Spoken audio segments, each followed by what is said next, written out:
Okay. Good evening and welcome to the September 4th, 2025 meeting of the Town of Southampton Zoning Board of Appeals.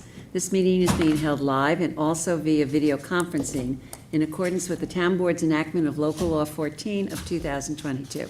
Our next meeting and those following will also be here in person at Town Hall and will continue to allow for remote participation, so please keep checking the town's website for updates and any new information. If you wish to view tonight's meeting live only and not participate, please do not join the Zoom meeting. Instead, go to the town's website for viewing access. With that, I'd like you to join me in the Pledge of Allegiance. I pledge allegiance to the flag of the United States of America and to the republic for which it stands, one nation, under God, indivisible, with liberty and justice for all. For those of you with us here tonight, in case of an emergency evacuation, please exit through the rear doors of this room to one of the staircases across the hall and continue downstairs and out to the main entrance.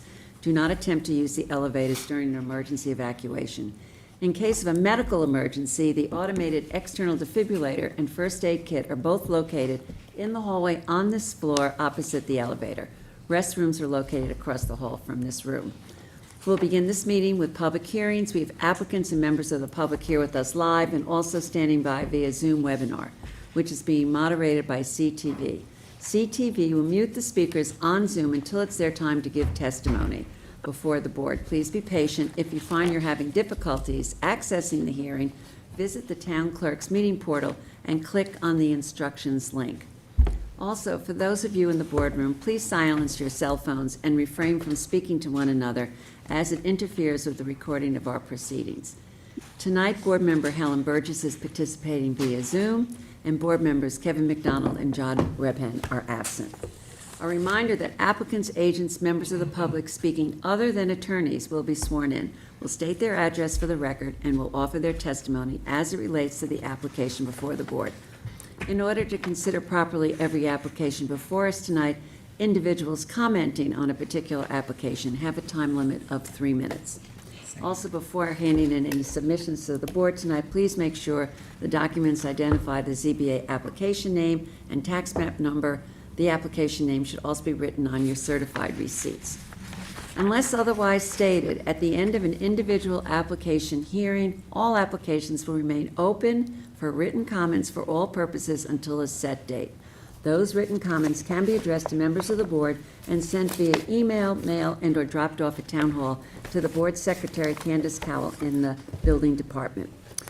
At this time, I'd like a motion to approve the minutes of our August 21st, 2025 meeting. Motion to approve. Second. Mr. Leonard. Aye. Mr. Macedonia. Aye. Ms. Kane. Aye. Ms. Burgess. Aye.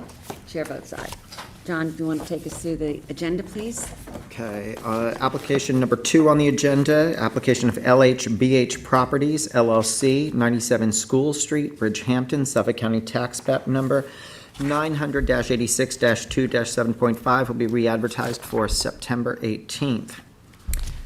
Number 6 on the agenda, application of Thomas and Linda Koshwa, 4 Quantuck Bay Place, Queog, 900-359-524.1 is withdrawn.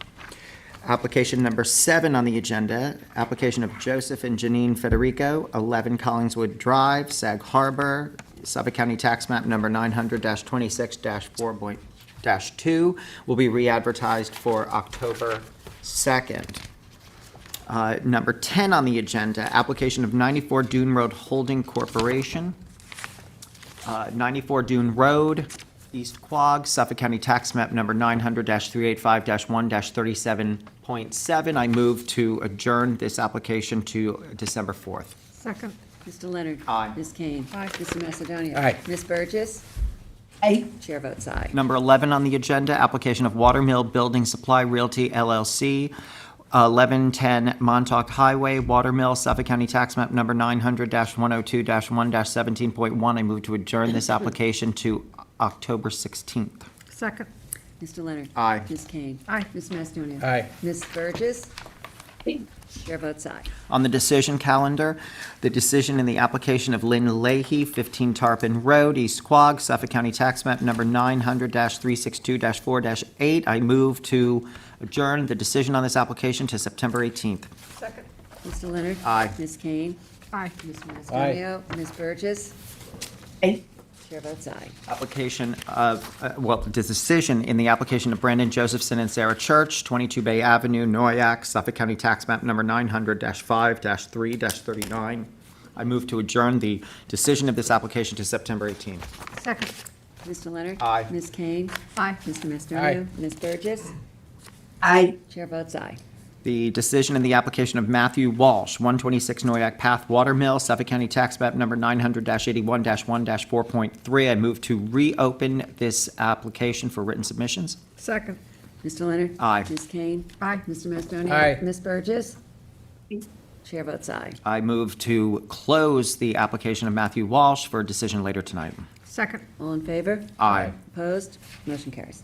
The decision in the application of Marion E. Flanagan, 60 Summit Boulevard, West Hampton, Suffolk County Tax Map Number 900-354-4-7. I move to reopen the hearing on this application for written submissions. Second. Mr. Leonard? Aye. Ms. Kane? Aye. Mr. Macedonia? Aye. Ms. Burgess? Chair votes aye. I move to close the application of Marion E. Flanagan for decision later tonight. Second. All in favor? Aye. Opposed? Aye. Motion carries. Did you The say decision in the application of Matthew and Tracy Marafi, 79 Inlet Road West, Shinnecock Hills, Suffolk County Tax Map Number 900-176-1-6. I move to adjourn the decision of this application for September 18th. Second. Mr. Leonard? Aye. Ms. Kane? Aye. Mr. Macedonia? Aye. Ms. Burgess? Aye. Chair votes aye. The decision in the application of Elizabeth Girardi Schoen, 11 East Denellen Road, Hampton Bays, Suffolk County Tax Map Number 900-299-1-26.1. I move to reopen the hearing on this application for written submissions. Second. Mr. Leonard? Aye. Ms. Kane? Aye. Mr. Macedonia? Aye. Ms. Burgess? Chair votes aye. I move to close the application of, or the hearing on the application of Elizabeth Girardi Schoen for decision later tonight. Second. All in favor? Aye. Motion carries. And finally, the decision in the application of Bart Carafella, 17 Dock Road, Remsenburg, Suffolk County Tax Map Number 900-366-1-10. I move to adjourn the decision in this application to September 18th. Second. Mr. Leonard? Aye. Ms. Kane? Aye. Mr. Macedonia? Aye. Ms. Burgess? Chair votes aye. Okay, going to the top of the agenda. Number 1 on the agenda, application of Todd Neufeld and Michelle Neufeld, 52 Scotts Landing Road, North Sea, Suffolk County Tax Map Number 900-43-1-52. Applicant requests relief from the following provisions of the Town Code for proposed pool. 1, Section 330-6, General Regulations that references Section 330-11, Residence Districts Table of Dimensional Regulations for an accessory front lot line setback from 50 feet to 43 feet. And 2, Section 330-76D, placement of accessory building structures and uses in all districts. And Section 330-83C, yards, to allow the pool to be located within the required side yard for the principal building and any other relief necessary. The board has jurisdiction. For the applicant, David Gilmartin Jr., Greenberg Troy, 2317 Montauk Highway, Bridgehampton. I've submitted to you a copy of an aerial photograph of the property, and the overwhelming factor that we faced in the redevelopment of this property was this kettle pond. It's in the backyard and the wetlands associated with it. So our effort here was to gain separation from the kettle pond and the wetlands associated with it, such that we could put in a pool. We have permission from the Conservation Board for the pool. We are also relocating the house landward of the wetlands. So that's part of the project. The house gets the automatic relief from the code, 83K, which relaxes the front yard setback by 50%. That automatic relief does not apply to accessory structures. So we have the pool on the side of the house. We meet the side yard setback, but the pool's going to be 43 feet from the Scotts Landing Road or the front lot line. It's 43 feet to the pool where 50 is required for an accessory structure. Again, the main reasoning for that is the wetlands. We were able to maintain a 75-foot setback, and that was acceptable to Marty Shea. And if you're familiar with that process, it's not an easy process to get through. I would say as you look at the aerial, the character of the neighborhood is that there are a lot of houses improved with pools here. Pools are part of the definition in the zoning code of accessory structure. And again, you're able to meet the side yard setback requirement. The challenge is that we don't meet the side yard setback for the main structure. So we would have to be at 15 feet for that, so it's a relaxation basically from 15 to 10, which is about 34%. The benefits here, I think, are pretty clear. It would allow the applicant to have a pool on the property, and I can't see any detriment since we do meet the side yard setback.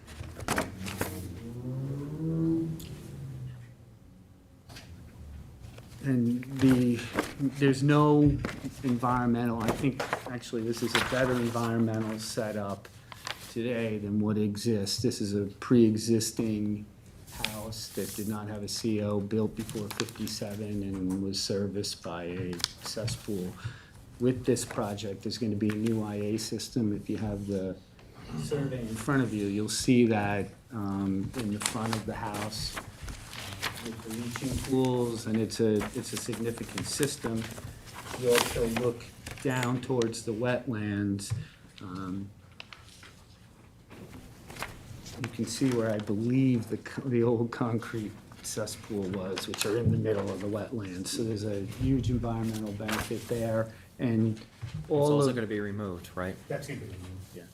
All of the structure on this property is being moved away from the wetlands, so I believe it's an environmental benefit. With respect to the self-created hardship, I'd make an argument that it was the wetlands that created it, but I understand that a pool is an accessory structure, so in any event, that's not, self-created hardship is not fatal to an area variance application.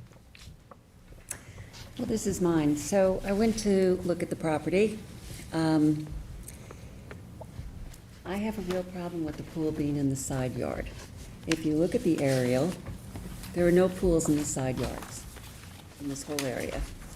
It's a very open area. There's a slope from the property to the north. It slopes down significantly. The land slopes down. Obviously, there would need to be barriers and noise barriers and other kinds of things at a minimum. I have a problem with it. I don't have a problem with the setback, I have a problem with its location in the side yard. And if you look at the properties that surround the Turtle Cove, or whatever it's called, little, Scott Slim. yeah, whatever that is, yeah, none of them have pools. So that's my issue with it. I appreciate the fact that they're doing, by the way, the whole structure is gone. I mean, there's no pre-existing house anymore, it's gone. And they've got, it's completely destroyed, They so. have a building permit for the house. Yeah, no, I understand, yeah, and I think the good stuff that you're doing with the house is really very positive. I mean, you're doing a lot of stuff for the environmental benefit, but I just have a problem with the pool being in the side yard. And I realize that you're compromised because you've got the wetland setbacks and all the other stuff. It just may be that this is one of those properties that you just can't have a pool. I mean, that's only me, David. I Right. mean, I don't know how the rest of the board feels about it, but I have some I would real say the concerns. other pools that we look at here are not impacted by wetlands. That's right, they're not. The properties are not impacted by the wetlands, but sometimes a property, because of where it is, has different kinds of hazards on it that make it difficult to do what you want to do. So that's my point. Understood. We've reduced the size of the pool. They're The pool's not large. 20 by 40 is standard, this is 15 by 32. I understand. We tried It's to not be a large sensitive to It's very close to the property line. There's no vegetation between the two properties at this point, very limited. As I said, the property slopes down. I mean, it's real exposure. And actually, where the pool lines up is right by where the house is, in the next-door neighbor. Most of those homes are set back further because they're older homes, and they were set back further. So the pool is pretty much, contiguous with, where the house next door is. But that's like my point, and I'm sure the other board members have other, Is this a situation where you think vegetation might cure the concern you have, or not really, shielding? My clients are here, and Yeah, I'm no, certain. I understand. They're on Zoom. I just think it's problematic, even with vegetation. Clearly, at a minimum, there would have to be some significant vegetation. Pools are noisy, 10 feet from the property line, close, right, lined up with the house next door, and it's in the side yard. So the side yard is my concern. If we were not, if we weren't squeezed by the wetlands, the house would be here, we could put the pool here 10 feet from I the understand. lot line. I- right? So it's. I meeting understand that the wetlands make it a problem, but my concern is that this is a Well, piece my- of property my that point- has some difficulties. My point with that wasn't about the wetlands, it was that, that we could put a pool 10 feet away if the wetlands weren't there, that's the normal setback that's anticipated. This is an R15 zoning district. Right? So that's where, sort of the rub comes in is if we move the house up and move the pool back a little, I think we could, I don't know that we could achieve it by moving the house forward. It's at 37 feet. It's a 50-foot setback, so you can move it to 25 under 83K. And, but I think you're ending up with the same thing. And I think the setback of the house is appropriate if you were in that. I was in that, and I think that is appropriate. You lose the leaching field, you lose that if you moved it up. I mean, it impacts that, but, we can.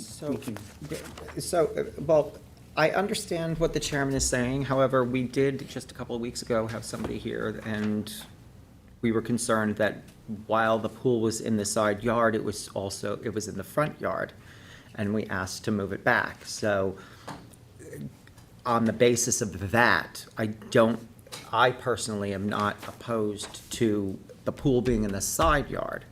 However, my question is, maybe I understand the position that you're taking with regard to, it is noisy, and you are right next to the neighbor, but the neighbor on the other side is much further away. Is there a way to move the house a little further over and shorten the side yard to the north of the property?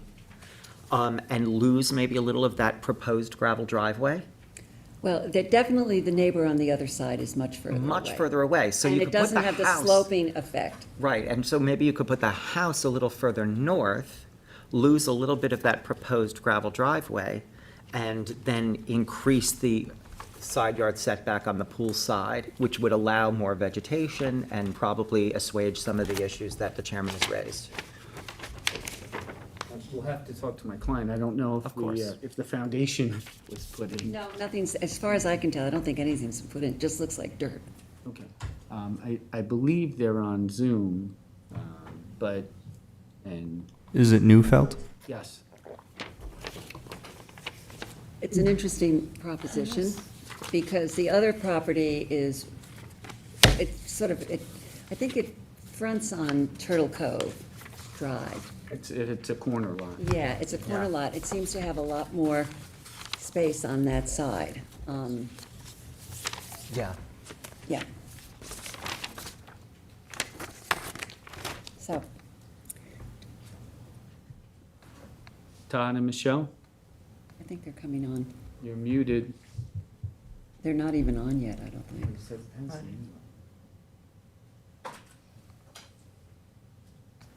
Hi, good evening. Hi, before you start, are you an attorney? I am not. Okay, can I swear you both in then? Do you swear to Yes. tell the truth, the whole Attorney. truth? Are you an attorney? I am. Okay, good. I don't have to swear you in, just, Okay. just your husband. Do you swear to tell the truth, the whole truth, and nothing but the truth? I do. Okay, please state your name and address. Todd Neufeld, 52 Scotts Landing, Southampton. And your wife's name? Michelle, Michelle? with one L. Okay. So do you want to comment, Todd?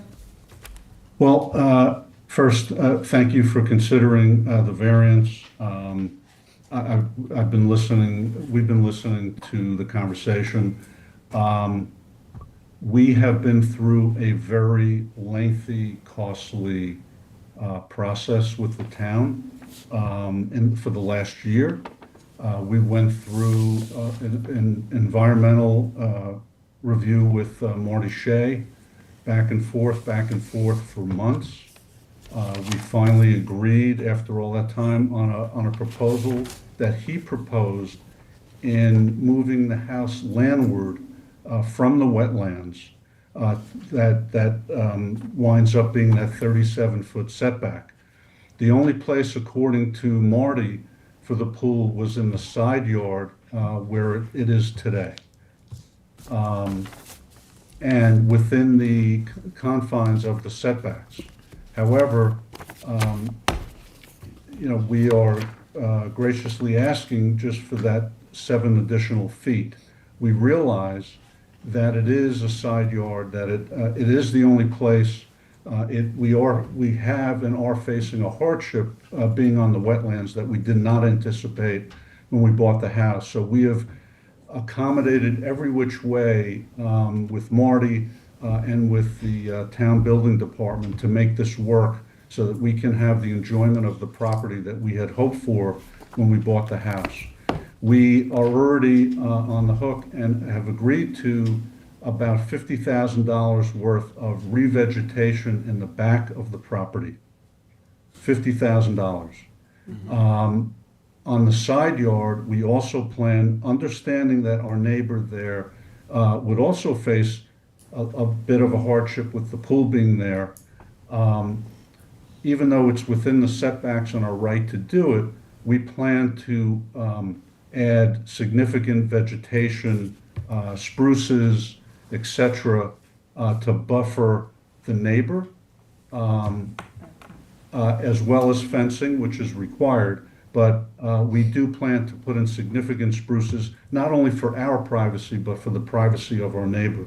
And we do, after an exhausting year process this last year that started July 24, we really would appreciate and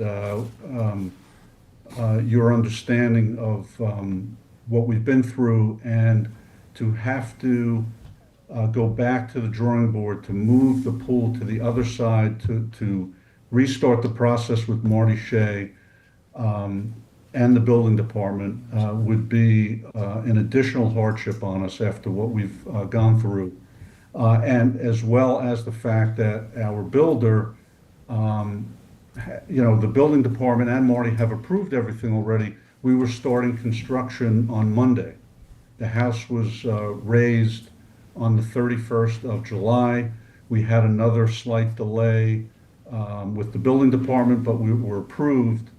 We're approved across the board. This is the one variance that we needed, just of 7 feet, to help us get the It's, pool. in addition to work. 7 feet, it's the location of a pool in a side yard, which is another variance required.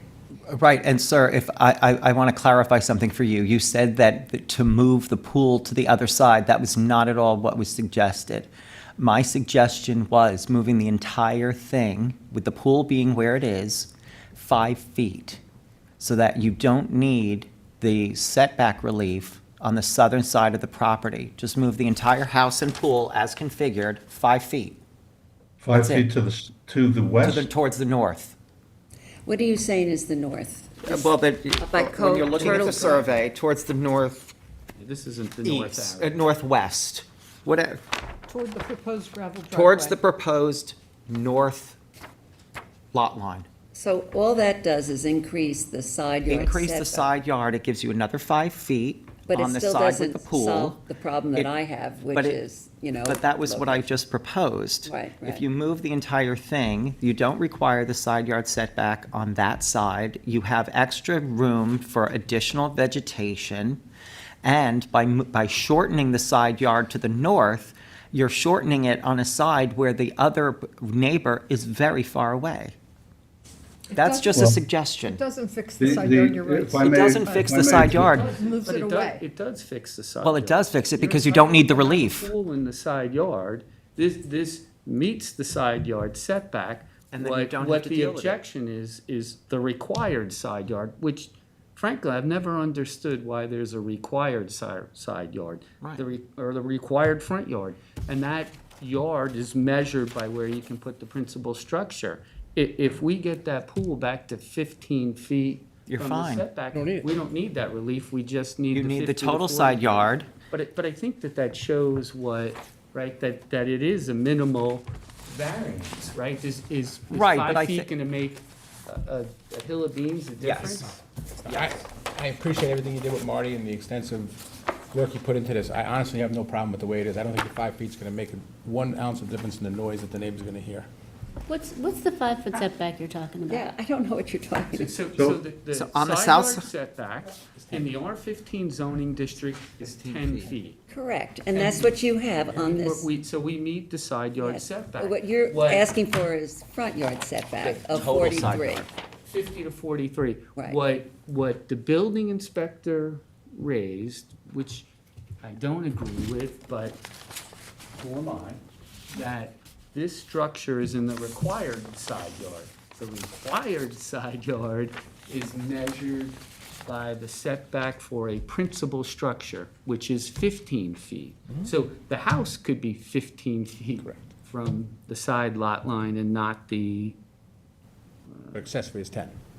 The accessory is 10. That's what it is. I mean, it complies with the side yard setback, which in the R15 district, zoning district, I understand is Well, tight, don't- but they're tight lots. I mean, am I misreading this, that it says here, to allow the pool to be located within the required side yard for the principal building? This is an accessory structure, and accessory structures are generally require a variance if they're gonna be in the side yard of a principal building. But they're two different side yards. There's the side yard for an accessory structure, which is 10 feet. Yeah, I'm not talking about setback, I'm talking about I understand. location. Then there's a required side yard setback. If this was moved back to 15, we wouldn't need the required side yard setback.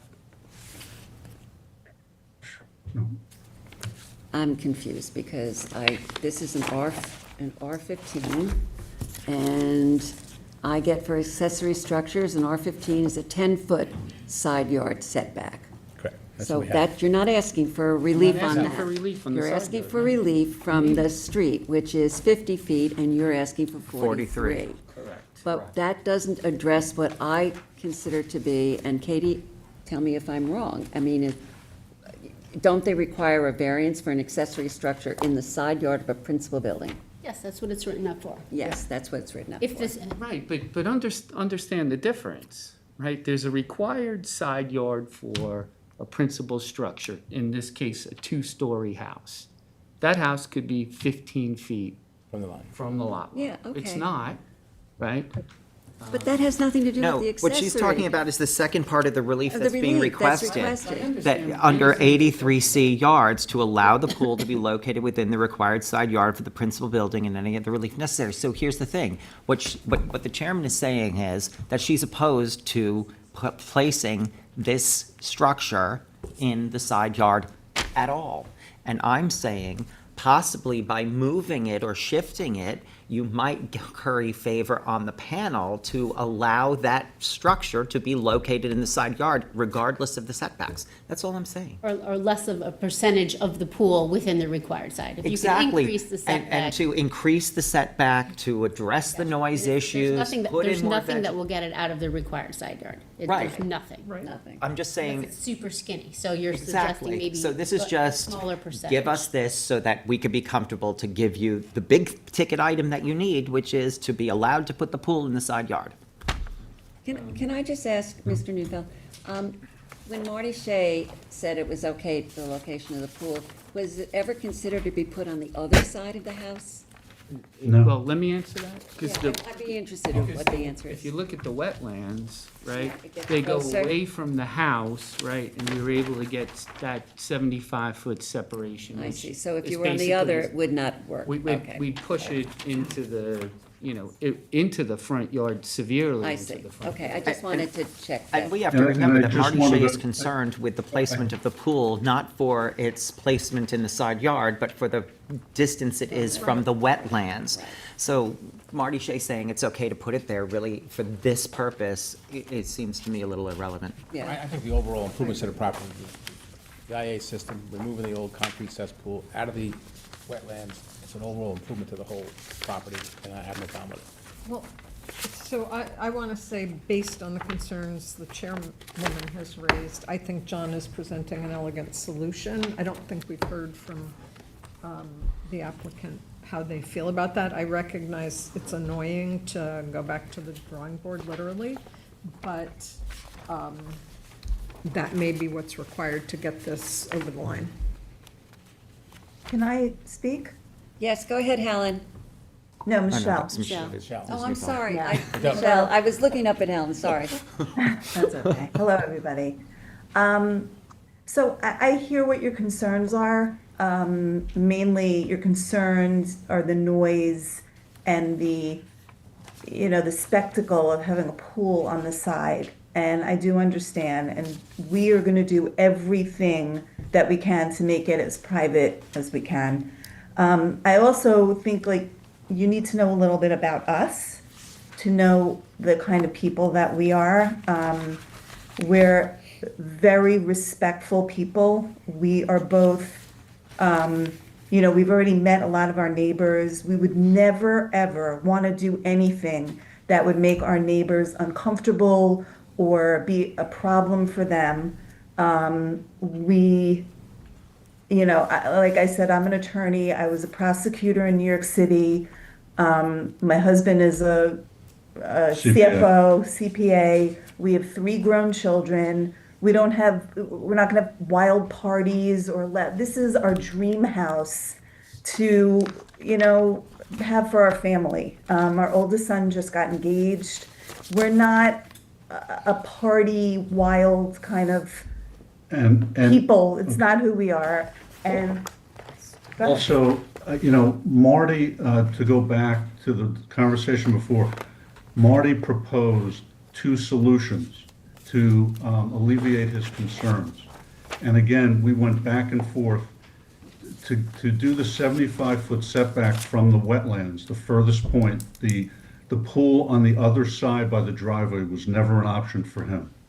Okay. And we did exactly what he asked. We were very amenable to any of his suggestions. He seemed to be the one, in charge. If he went along with, he proposed the solutions and we accepted one of them, that we would have no issues with putting the pool in the side yard. And I think I kind of implore you to talk to Marty about us, because we've had a wonderful relationship and rapport with Marty. We've done everything that he's wanted. We've been. Well, I really, Michelle, I really appreciate that, and I don't please take nothing that I'm saying as kind of casting aspersions on who you are as people. I'm sure you're I know. wonderful. But, Marty has a role, and as John said, we have a role. And, he doesn't make decisions for us, and we don't make No, I know. decisions for Right. him, so we, But consider him. my understanding was that the side yard, putting a pool in the side yard was never an issue. Okay. It never came up that would be an issue in any case, in any forum that we were aware of. The only issue was, Okay. can we squeeze Have the you heard from pool your in? neighbors? I'm sorry? Have you heard from your neighbors? No. And just one other thing, you should know that it would be a very, very big financial hardship on us to have to go back to the drawing board. We are not, you know. But no one's asking you to go back to the drawing board. It's moving the entire structure 5 feet. I'm a little confused as to why you're thinking that this is an insurmountable Herculean task. Well, Because let's- 5 I'll feet answer that. could- I think Surveys, that it sits a whole. 5 the feet could affect the challenge of 75-foot getting through the setback. The challenge of getting through the wetland process is really. That's true. Burden. We is understand. what the frustration, the timing and. Sure. And everything. So let's do this. If it's okay, think you should Todd, hold it open. can we Can I- have can an I address offline that? conversation and come back to the board? Can I just address that real quickly, because I'm very familiar with the setbacks. The 53.8, I believe, setback from the wetlands and the 75 feet for the pool, this was an exacting process with Marty. If you shift the house in any direction, including to the north by 5 feet, that throws off the minimum setbacks that Marty wanted for the house. He wanted a minimum set, if you go 5 feet to the north, there's a number of flags for that wetlands that will violate that 75 feet setback, and Marty would not appreciate that. And. Right, but I don't think we know today as we sit here, because no one has done any of the calculations, whether or not that is actually accurate. So I think it would behoove us to find out whether that's accurate first, and then present that to the board as a hardship that would mean that you should be entitled to approval of your application as it's posited.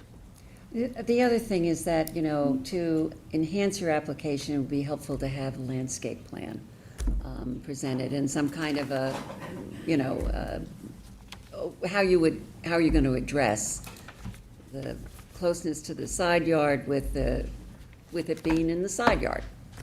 I don't have a problem with the setback, I have a problem with it being in the side yard, so, but I understand, but it slopes down, I mean, I think that it's a difficult terrain. So let's see if there's anybody in the audience or on Zoom who wishes to be heard on this matter. Would you like to come up? Rather sit or. Do you want to sit or stand? Either one. can sit. Oh, you're right here, sit. Okay. These are packets for the board members? Yes, I do. You also have to give, Candace needs to have one too. She does? Perfect. Okay, perfect. Well done. Okay, before you start, are you an attorney? I am not an attorney. All right, let me swear you in. Do you swear to tell the truth, the whole truth, and nothing but the truth? I do. Please state your name and address. My name is Scott Reap. I'm at 48 Scotts Landing Road. I'm the adjacent neighbor with the pool between. And it's very nice to meet you. Hi. And Okay, let here's me a pass copy this of- down. So I'm sorry, sir, did you say that you were the adjoining neighbor on the That's correct. side where the pool would be located? That's correct, that's Okay. correct. So, my name is Scott Reap. My wife Helen and I have lived there for 20 years, and it's in Southampton Shores. We certainly welcome you to the neighborhood and look forward to living, cohabitating peacefully. I guess what I'll do is I've prepared a few things here, and sort of what we would ask for, what our concerns are, a bit about the neighborhood, and then some commentary about the map and how the property is laid out next door. And I think that Susan and John, you both make some very interesting points, and I think I'll reinforce. I see them reflected in your submission. I see them reflected in your submission. So, I'll just read this verbatim. So, our only request for the zoning board is that the total side setback be upheld and the proposed pool be 15 feet off the property line and not the proposed 10. So in R15, there is a accessory building setback of 10 feet, but there's an overall two-side setback of 35 feet. And right now, the way that the plan is drawn up, it's just about 5 feet short of that. It doesn't include the house, though. It's its own structure, and that's how it's measured.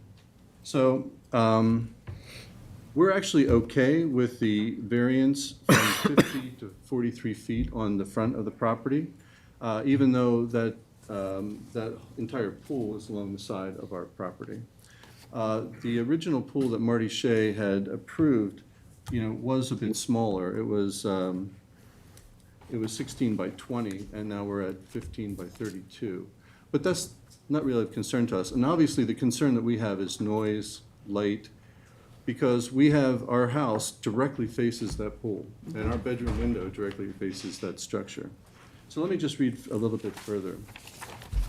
So our concerns, no other pools in the neighborhood have side yard pools. We have bedroom windows directly facing the proposed pool, which is planned to be 10 feet off of our property line.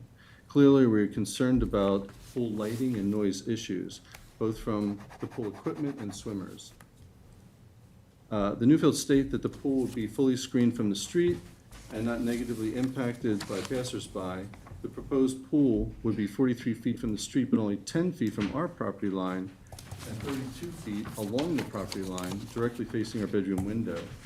And, our question is, how would it be screened? How would the pool be screened? And, I certainly take them at their word that they're going to do an adequate job of screening the pool. So I'll certainly take that at face value. Well, we can require that also as part of any approval. I certainly take them at their word, I think, but thank you. The pool, one of the interesting things about this pool, and if you look at the plan, the pool is not an in-ground pool. It's actually an above-ground pool with retaining walls that appears to be about 6.5 feet high off the ground level, at least in the back. It's a sloping lot. And so my only concern here is that, is this actually a pool or is it a part of the principal building? Because it's a fairly substantial retaining wall that would have to hold the pool. Given its size, it would contain about over 15,000 gallons of water. And the only concern I would have there is if there is a risk to flooding our property or the wetlands if there's a breach of that pool, just because it's not in ground and above ground. And I certainly understand why it's designed that way, given the lot. But we knew that when they purchased the property, they knew it had a wetlands restriction. Now, just to quickly characterize the neighborhood itself and how it fits in. And I'm looking at sort of our block on both sides of the street for a block. The Southampton Shores is about 180 homes, but I'm looking at 16 homes that are in the relative vicinity. The average square footage is about 2,000 square feet, and the lot sizes are similar to the ones that the Newfields have, which is half an acre, 200 by 100. Our house is 1,300 square feet. The house on the other side is 1,300 square feet. In terms of the neighborhood itself, only about 4 out of 16 houses have pools, and all of those are in backyards. There are no side yard pools. The other thing is that they all have single lane driveways, and only 3 out of 16 have parking areas for 2 cars side by side. And then none of the houses that have parking side by side have pools. So it's about how you've utilized the land, right? As I would characterize the Newfield home, it's going to be approximately 4,000 square feet on the same size lot, 200 by 100. The proposed pool is 15 by 32 in a side yard. There's a parking area of 20.4 feet, which accommodates 2 vehicles, and there's a deck patio of 8.5 feet. So, a little bit bigger home, utilizing much more of the square footage, and certainly understandably because of the wetlands restrictions that these things are being moved up. So I have a graph that actually lists all of the addresses and sort of backs up some of the things I've just said. I also have responses to what's in, but I'm not going to go through that. I'm going to leave that to you. But I'd like to just turn to the schematic at the end, because this is sort of the crux of the issue. So if you look at how the wetlands restrictions have moved the necessity to have the development in the front of their lot. And they've utilized it almost completely fully side to side. And that's part of the concern that we have. And so if you look at it, it starts with a parking area garage. It's a one-way driveway that opens up to a parking area that can fit 2 cars side by side, similar to the data I was talking about before. The house would be 46.1 feet wide. then a 8.5-foot patio, then a 15-foot pool, and then a 10-foot setback. For R15, the overall setback has to be 35 feet. So that's the requirement that falls short. And so our solution would be make it a one-car driveway instead of two for parking spaces on the north side and be able to shift that up. Now, I can't speak to wetlands and distance and those types of things, but I'm trying to find solutions that work for both of us because we are very concerned about noise right off of our bedroom window on the side of our property. Let me ask you, if that setback on the pool side, on your side, was increased to 15 feet, would you drop your objection to the total side yard of 35 being required? Because in this configuration, you're never going to get that. Yes, I would, because, would? and how they resolve that is really up to them. And there's a number of different things that they could take away from to make that. And you think 5 feet is not 5 feet, but like when you have a large pool that's 10 feet off your property line, and again, we have bedroom windows on that side of our house, you know, we are concerned about noise and light. Absolutely, and 5 feet will give you ample space in Well, we'd order have to put see in what additional the- vegetation. You know, what the landscaping plan would Yeah. be. Absolutely. So, David, I see in the wetlands permit, it did say to construct a 16 by 20-foot pool. We reduced it. You reduced it to 15 to 32. It's overall not reduced. Reduced it in Yeah, width, it's- but not in length. But not in length. You increased it in This is length. the original, that's the one from the wetlands. Well, I mean, additional I'm 12 just feet, saying, you yeah. know, since, it was- affects the front yard setback. Right, that's what, the front yard setback going from 50 to 43 is 14%. As we got moved forward, that was the theory behind it, and I think it's been updated, the the permit's been wetlands updated. permit has been updated. Oh, we'd like to see Yes. a copy of that, Yeah. if we It could. has. That would be good to have in the file. The other thing is, just before we go too much further into this 35-foot total side yard setback is a fiction. That's not part of what the building department said that we needed for relief. And the measurement of that is each side of this structure. Principal structure. Doesn't include the house. So Okay. we meet the 35, that wasn't what was requested. But it seems like everybody's willing to compromise that, so I think that Well- solves itself, Okay, possibly. let me just see, is there anybody else in the audience who wishes to be heard on this matter? Just wanted to, if I could just Go make ahead, one yeah, comment okay. on that last thing. But in their own paperwork, the Newfield said that they're looking for a setback, side yard setback relief from 15 to 10 feet and total side yard from 35 to 30.4 feet. Right, so we put in an application not asking for it. The building department responded saying we needed it. So we put that in the application and then subsequent argument. And I said, we don't need it because it's the structure. So it did not end up in the legal. But again, everybody's willing little to bit work with confusing. it, so.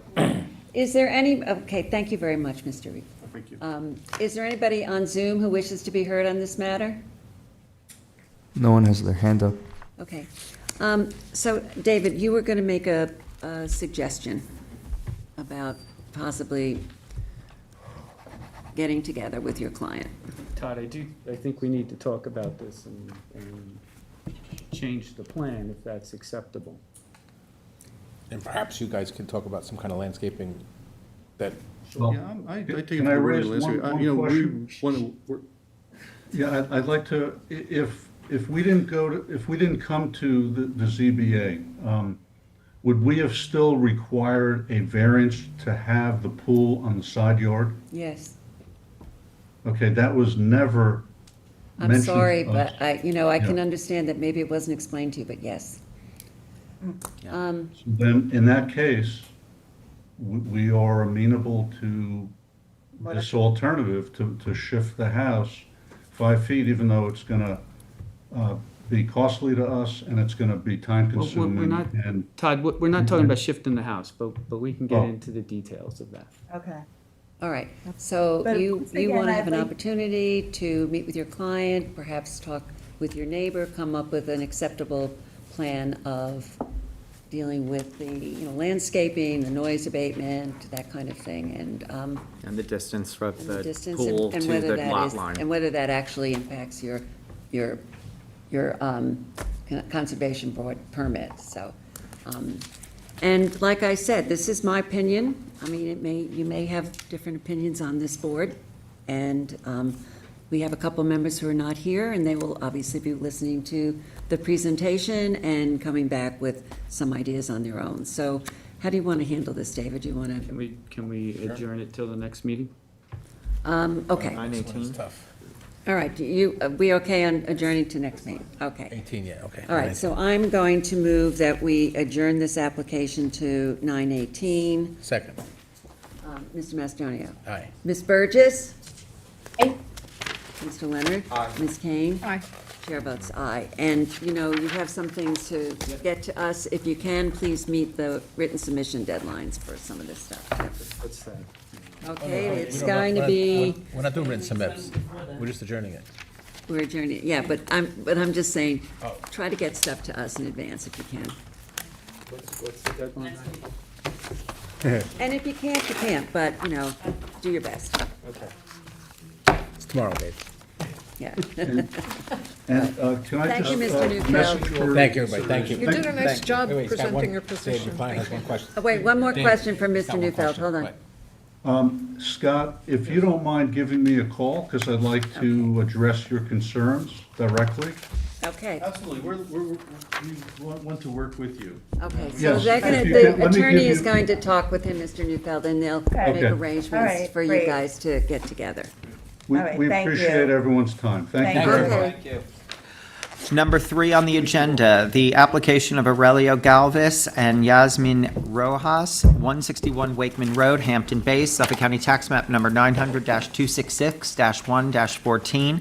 Applicant requests the following relief from Town Code Section 330-11.2 Special Standards for proposed accessory apartment on a non-conforming lot. 1, lot area from 30,000 square feet to 20,449 square feet. 2, lot width from 84 feet, 70% of 120 feet, to 75.1 feet, and 3, an accessory side yard setback from 14 feet, 70% of 20 feet, to 10.2 feet, and an accessory rear yard setback from 14 feet to 13 feet for the detached garage and any other relief necessary. Board has jurisdiction.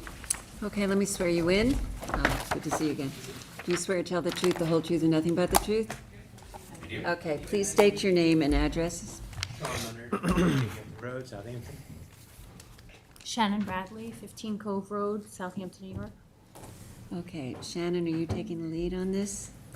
Okay, so you want to tell us about the application? Sure. So good evening. My name is Shannon Bradley, and I am the agent for Aurelio Galvis and Yasmin Rojas.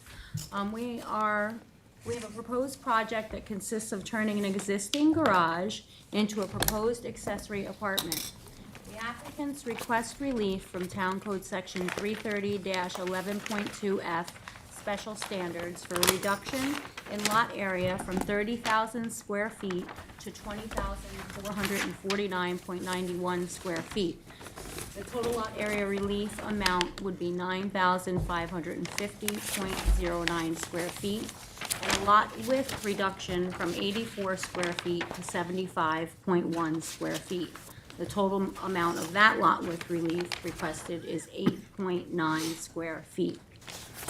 If necessary, the applicants also request the relief of 330-11, which is the Residence District's Table of Dimensional Regulations for a side yard setback total aggregate to be reduced from 35 to 31.2, which is on the one side, it's 14 feet down to 10.2, totaling an amount of 3.8 relief requested, and a rear yard setback reduction from 14 feet to 13 feet, totaling 1 square foot of the rear yard setback relief. The subject premises is located at 161 Wakeman Road in Hampton Bays, Town of Southampton, County of Suffolk, State of New York. The property is identified on the Suffolk County Tax Map as 900-266-1-14 and is 20,449.91 square feet in an R20 zoning district. The subject property consists of a single-family home, two-story residence with 4 bedrooms and two and 1/2 bathrooms, or 2.5 bathrooms. The subject application is a type 2 action under State Environment Quality Review Action, SECRA, and relevant provisions of the Southampton Town Code. The property is a medium-sized lot conforming to the R20 zoning. It has 1 front yard, 2 side yards, and 1 rear yard. The proposal is to convert an existing garage into an affordable dwelling unit, ADU accessory apartment. This apartment would have 2 bedrooms and 2 bathrooms, adding much-needed affordable housing to an area where it is very much needed. It is in a neighborhood that is surrounded by many principal structures that already have accessory dwellings on the property. The applicants don't feel that there will be any undesirable change to the character of the neighborhood, nor will detriment to nearby properties be created by granting such relief, as the neighborhood already consists of many similar structures with the accessory apartments on the property. The benefit sought by the applicant cannot be achieved by any other method which is feasible for the applicant to pursue. The relief request is not substantial, considering that the garage structure already exists and it is not being made bigger. The proposed variance, based on the facts and circumstances of this particular application, we feel will not have an adverse effect or impact on the physical or environmental conditions, and the variance requests are not self-created as no construction has begun. The applicants and I would like to thank you for your consideration, and I'm happy to answer any questions that you might have. Thank you. Okay, John, this is yours. You want to take the lead on this? Yeah, I just have a couple of questions. So first of all, how long has this garage been there? The garage, Pre-existing, right? it is pre-existing, and just let me get to the page for that. Existing means prior to 57. Oh, It's no, not- I mean, I'm Yeah, it's sorry, not I'm sorry, I'm pre-existing, sorry. but I it's mean, existing. it was already built. It's Yes, built. excuse me, It's I as apologize, I built, misspoke. And it is, 71, I think it says. You've got Yeah, a C of we O have- for a garage. we have 1971. Okay, so it's been there since 1971, it's been in the exact location since then. Correct. Okay. How is this ADU going to be used? Is it meant for family? Is it going to be rental? It's gonna be a rental. Okay. Eventually, it could be, worked in for family, the, I think we'll just split up, what are those packages, or were those single? They're just, it's just a picture. Okay, You want a so copy? I need I to got- get a chance. Sorry, I thank have you. an extra. These look the same, this looks different. Okay, These are the same, right? yeah, those are the same. so the family is here, and the proposed use for now would be for, additional income. They do have 3 children, all that, one is still in Hampton Bays High School, and 2 graduated from Hampton Bays High School. The family's here. I do have Aurelio Galvez and his wife and their daughter Maria. Hello. The other 2 children are grown, but, Okay. you know, they would like to follow through and make this an accessory apartment for use in mind right now for income, but down the road, you never Be an know. affordable. Yes. So Shannon, that's my question, so you're going through the whole development rights We thing? have gone through, we've already worked with Dave Wilcox in Housing. They have provided all the proper information, and we have received a land extinguishment credit. So they also have applied to Suffolk County Health Department for septic. What additional septic is being, are you going to put in a new Sean system? can- You're gonna put in a new IA system, will go Okay. just for this building. Right. And when you said it's going to be affordable, is, Well, it's an affordable ADU, so when you get the credit from Dave, I believe you have to provide affordable Okay. housing, otherwise you won't get the Okay, credit. They've already perfect. received the credit. you know, I'm a firm believer in Yeah. that public policy of creating affordable. Because housing. Dave, Is has asking been for them sending out back. letters asking them for them back. No one uses them. Well, I think that's smart. They shouldn't be We don't know using what's them. Yeah, they shouldn't and languish. Yes, they should not languish. Okay, so the property, I want to make sure that the property to the north is still, it looks to be vacant land. I would actually have to, really, are there neighbors to the north? Is it vacant property, unbuilt on? It looks to be vacant property from the GIS we have, Over to the side. It's dated this part July here. 17th. Yeah. So I'm assuming that that is still vacant land on that side. The other comment I would make is that the neighboring property to the south, the house, the residence is very far away from the lot line. Would you be willing, there's a significant amount of foliage in between the southern property line, on the southern property line? Is that your client's? He considerably improved the home since he bought it. Okay. It has been, it's beautiful, and he did landscaping. He full did that landscaping. vegetation? Would he be willing to make it a condition that he maintains that vegetation in that state? I can ask him. Do would you agree to maintain the vegetation, the arborvitaes and all the plantings that you did for privacy? Yes, everything is. And for noise? All right, but you can't, unless I swear you in, you can't comment. Okay. So, Okay, wonderful. So, I mean, given what I'm seeing, I have no issue with this application. I think it's laudable that you would like to put in an affordable dwelling unit, an accessory dwelling unit, and I'm glad to see something like this going on. and it appears that the accessory apartment is 27% of the size of the print, so it's under the, 35%, Yes. correct. And that's not relief you're seeking. right, so that's also very helpful. Yes, it conforms in all ways to the regulations that are set in the accessory dwelling units. It's carefully thought out and planned by Mr. Leonard and my client. And Mr. Leonard, did you also consider parking spaces that are required for the principal building and the accessory? Yes, it's ample There's ample, because I see there's a big asphalt in the back. Yeah. Yes, right, so, in front of the and so you can plot those on the, Sure. yes, I think you And need to there's plot them on the no direction from the survey. building inspector with regard to that, any need for additional parking. Okay. It looks like a good plan to me. Is there any other comments from the board? I'm comfortable with this. Is there anyone in the audience who wishes to be heard on this matter? Is there anybody on Zoom who wishes to be heard on 161 Wakeman Road? No one. Okay, John, this is yours. Okay, I move to close the public hearing on this application, hold it open for written submissions to September 19th with a decision on October 2nd. Second, Mr. Leonard? Aye. Ms. Kane? aye. Mr. Macedonio? Aye. Ms. Burgess? Aye. Chair votes aye. Thank you very much. Thank you. What? Bob, Well those done. extra copies you have, do they all look like this? They are same ones. I have two of them. There's How two. many do you have? Look at You that. should- There should be like 3. They're two different pictures, that's what I was Yes. asking. Yeah. So I needed a couple more of these, that's why I wanted how many. Okay, Yeah, Yeah, you can have, it. Go ahead. we take them. thank you. Okay, number 4 on the agenda, the application of Stonehenge Investment, 98 Royal Avenue, Flanders, Suffolk County Tax Map Number 900-148-2-30. Applicant requests relief from the following provisions of the Town Code to legalize an existing detached garage on a non-conforming lot and any other relief necessary. 1, Section 330-6, General Regulations that references Section 330-11, Residence Districts Table of Dimensional Regulations for an accessory side yard setback from 8 feet to 7.7 feet. And 2, Section 330-84D, Pyramid Law for a sky plane encroachment to the south of 52.4 cubic feet and any other relief necessary. Board has jurisdiction. Okay, let me swear you in. Do you swear to tell the truth, the whole truth, and nothing but the truth? I do. State your name and address. Kevin Springer, Dynamic Legal, 48 Columbine Avenue North, Hampton Bays, New York. Okay, Kevin, you can start us out.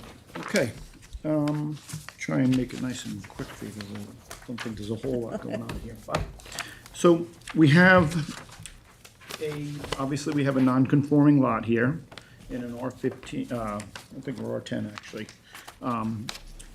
The house, we just actually received the pre-existing CO. This house was bought from an older gentleman who unfortunately at the time it was bought was on probably what you would say his last few legs. And that's why it was sold as is, because he did not have the health or the time to take care of what was needed to be taken care of.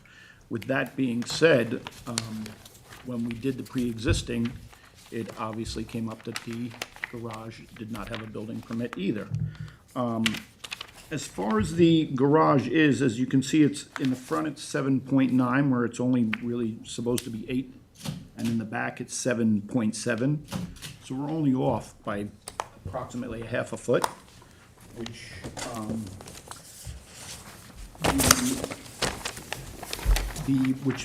because of that, though, that brings in the 52 feet of the pyramid, which is really just the eave that hangs over the edge. And there's the length of the garage, which you should have a plan there for it. It's very, very minimal. Everything on it is very minimal. I have spoken to 3 neighbors. So we have the neighbor to the north. He has absolutely no objections. And then the 2 neighbors directly across, because it's split, and it's right in the middle there. And neither one of them, they're both like, nope, we have no problem. It's been there for a minimum of 40 years. It's not something new. It's in pretty good shape. In hindsight, it may eventually actually even get knocked down if they decide to do a different house, but, everything is very old on the property. The house itself is many, many years, probably 60, 70 years old. So I don't have anybody who has any objections. In the neighborhood, it's actually I wouldn't say very standard, I don't like that particular phrase, but there are multiple houses and I printed out just 2 of them, where the garage, one was granted a variance from 10 feet to 6 feet, and then another one was also the same, where it was 10 feet to 6 feet. I can give these to you. So as far as the neighborhood, it's not changing anything. It's not dilapidated, it's not falling down. I mean, it's in fairly decent shape for the age it's in. It just happens to be a half a foot too close. I will tell you, though, also in the back, you'll see a shed. That is obviously being removed because that is never going to meet, and that is in disrepair. So that is going to be removed, if it hasn't already. And the shed would come down and not be replaced, correct? No, they would never give us that shed. Right. John's not gonna give me that shed. No, it doesn't matter. As opposed to me, who would give you a shed? No, it's. With a pool in it. What's that? You would. No, but, yeah, I mean, it is dilapidated. That shed is, Okay. if it's And not so down. it's going to be removed, and it's going to be a condition of a variance, Yes, obviously. yes, without a doubt. So Julie, this is yours. Do you want Yeah, to? no, I think other than the condition that the shed get removed, if it hasn't been already, I am comfortable with this. There's just one thing you said that I wanted Katie to ask you about. So assuming you get approval for this variance, the comment that you made that at some point they may change it up, rebuild, whatever, that has nothing to do with, that would be a whole secondary request. But we would say that If- any subsequent, construction would not benefit from this, relief. Correct. Well, there is a couple ways to look at it. I mean, if you are building a new house, the only way you could actually keep the garage is if you kept that side of the foundation there. You would have to keep that in order to keep the variance. If you took that out, that variance just. No, you'd have to keep the whole building. Right, and then You'd once. Keep the whole building, not one side of it. Okay. The variances are granted as for the buildings and structures, well, as yes, shown you're right, on the 'cause it is- survey, yes, 'cause it as is referenced by not- the So plans. if that garage comes down, the pyramid relief Is disappears. extinguished. It Yes, disappears. extinguished, Yes, and you're then starting you from have to scratch. start a whole new project, and whether you need variances or not for it is, that's, TBD. Right. yeah, to be determined. Okay. No, those were my questions. Are there any other questions on the board? No. Is there anyone in the audience who wishes to be heard on on the Stonehenge property at 98 Royal Street, Royal Avenue? Anybody on Zoom? No one. Okay, Julie, this is yours. Yes, so I'm going to move to close the public hearing, keep it open until 9:19 for written submissions, with a decision slated for October 2. Second. 10-2. Ms. Kane? Aye. Mr. Leonard? Aye. Mr. Mastonio? Aye. Ms. Burgess? Chair votes aye. Okay, thank you, Kevin. Thank you. Oh, you're not? Number 5 on the agenda, the application of Ira Schwartz and Bonnie Oglensky, 25C Oakhurst Road, Hampton Bays, Suffolk County Tax Map Number 900-191-1-17. Applicant requests relief from the following provisions of the Town Code for a proposed two-story addition on an existing dwelling on a non-conforming lot. 1, Section 330-115C, continuance for a principal rear yard setback from the existing non-conforming 30.04 feet to 23.5 feet, and 2, Section 330-84D Pyramid Law for a sky plane encroachment in the amount of 1,867 cubic feet, 1,177 cubic feet to the west, 1,268 cubic feet to the east, and 302 cubic feet to the south, and any other relief necessary. The board has jurisdiction. Let me swear you in. Do you swear to tell the truth, the whole truth, and nothing but the truth? I do. Please state your name and address. Kevin Springer, Dynamic Legal, 48 Columbine Avenue North, Hampton Bays, New York. Okay. Kevin, you want to start us off on this? Okay. So we have here, it's a two-story, two-bedroom house, small house. If you're familiar, I don't know if anybody's been to this property, but if you're familiar with this area, the houses are, there's quite a few of them going in both directions where there's 2 or 3 on each strip, all going towards the water from Oakhurst. Some have just a single, some have 2, some have even 3, such as we have, which obviously makes it a little bit difficult, to do much. As you can see, the addition is, we're only bumping it out 6.5 feet, not even. And 20 feet across, keeping it within the actual confines of the actual foundation and structure as it is. Part of the main thing I want to address is the pyramid, because if you look at the elevations, you can see that because the house, the property slopes. Sorry. That's okay. The property slopes from Oakhurst towards the water. So the front of the house, well, it's really not the front because the front is the side yard, but if you look at the elevation, you can see that there's a lower level, which is why there's considerable more pyramid, because our average elevation is so much lower. But still, Can I just stop you for a second? I didn't seem to get the plans. I think John has it because he's the I got them lead. I today. got no plans, so we have not seen any elevations, unless I you, have extras. unless you did it as a submittal I tonight. got them tonight in the submittals. So we haven't had a I chance to take haven't a really had a chance to review them, which is a problem, I think. I don't know if you submitted any of that. What? I said, I don't know if you submitted 11 by 17s. Yeah. All right, so I'm just saying that we're going blind right Well, I now. have extras if you want. Well, okay, Yeah, but we have I'm just today. saying, we haven't had a chance to take a look at them. Yeah, and I think that that's an ongoing problem that we really Yeah. need to address in terms of, closing hearings when we've received plans that 10 minutes before the hearing starts. The in submittals the for submittal. today's, okay. Okay. Right, but it's still a problem to get it 10 minutes before I you. want to make sure everybody had. Yeah, their We get it we when should, they're it's sitting in the there. submittal. That's where I have it. But that's a problem. Yeah. Okay, just letting you know. Not I your mean, it just council's holding it open and Yeah. considering. Yeah, all right, but go ahead, you can make the presentation, but I'm just saying. Well, I will, because you don't have it, I will explain it to you here, is if you see where I was sitting, this is an actual lower level. It is not a basement, it's just a lower level. But you see how this is where the elevation is, so this line comes up. So the roof line, we're just maintaining the roof line for an extra 6.5 feet outward. So it maintains what is already there. It just happens to be more of the encroachment is because of where the average elevation falls, which So is, what is the current encroachment? Because that was one of my problems. Yeah. I did not see well, I didn't see there a is variance nothing- for it. no, there is, we went through this, I foiled it multiple times, doesn't say anything.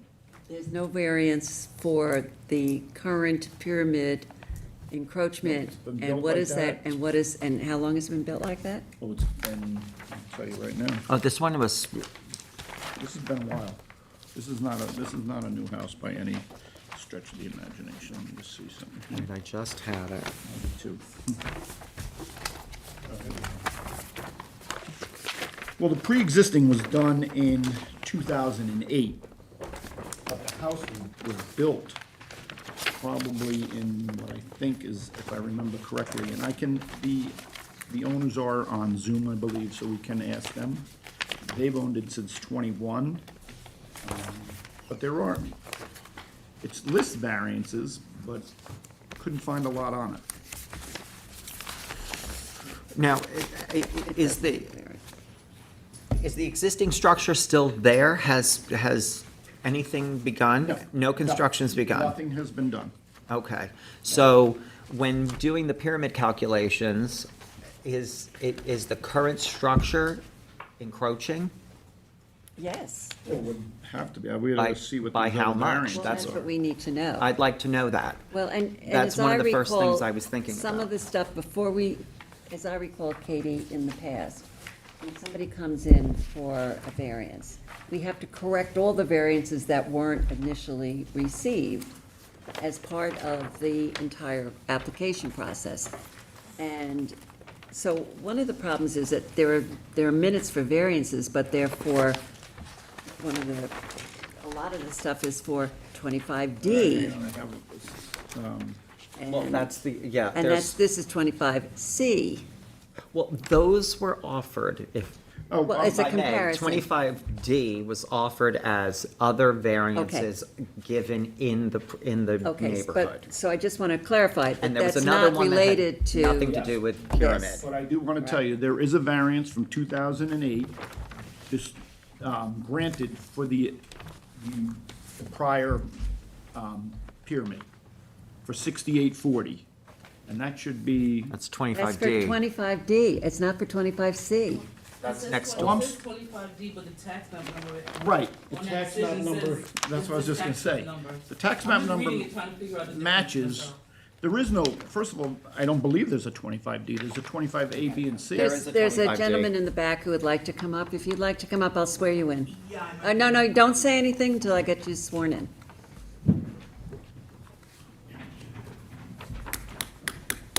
This all needs to be cleared up. Sorted out, yep. Yeah. Okay, are you an attorney? No. Okay, let me swear you in then.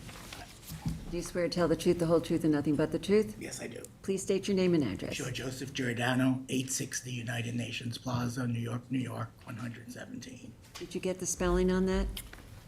I was just about to say, is it Giordano? No? Can you spell your last name, Sure, please? Giordano. Okay, what was your first name again? Joseph. Okay. Okay. Okay, Joseph, and how are you related to this property? I'm one of the owners of the Okay. property Okay. of 25B. 25D is adjacent, that's a whole nother lot. These addresses, it's a flag lot, there's 25A, B, and C. For some reason, it was always not going in sequential order. It should have been A, B, and C, and it wasn't. My original address was 25C, and then it was changed to 25B.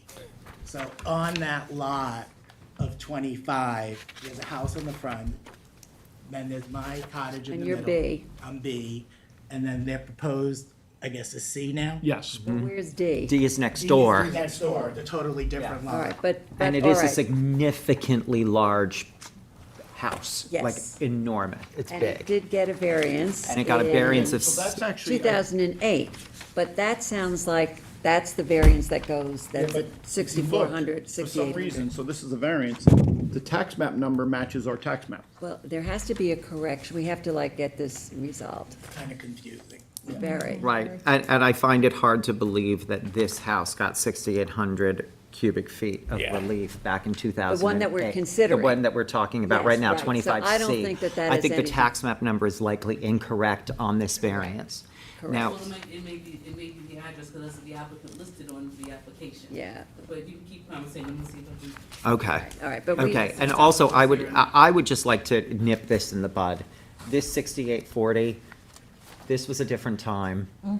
This was a different board. And maybe a different property. And also, and maybe a different property, and also, That 25D is not in the character of the remainder of the neighborhood in any way, shape, or form. I- So, Disagree with that. If you drove down Oakhurst Road, you'd see homes that are 3 and Go 4,000. further down, probably, 3 yeah. and 4,000 square feet. Okay.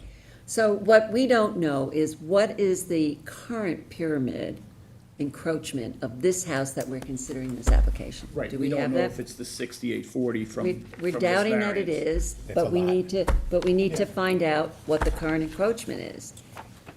And what you're asking for is not only the current encroachment, whatever that number is, plus an additional whatever the 1,400 difference or is whatever. from 1867.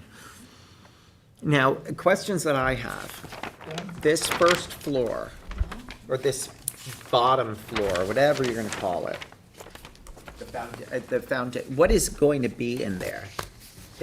I see a storage space. But what is, where this solid panel is, Well, it's easier for me to look at it through here. what is this? Okay. This is just the lower level. But what is gonna be there? Nothing being touched in this floor. It's only the. What is it used as? What It's a it- storage. It's storage? Yeah. Okay. Yep. Then you have, So then, yes, this is the first floor. Now, this here is, and let's face the water, just so you know.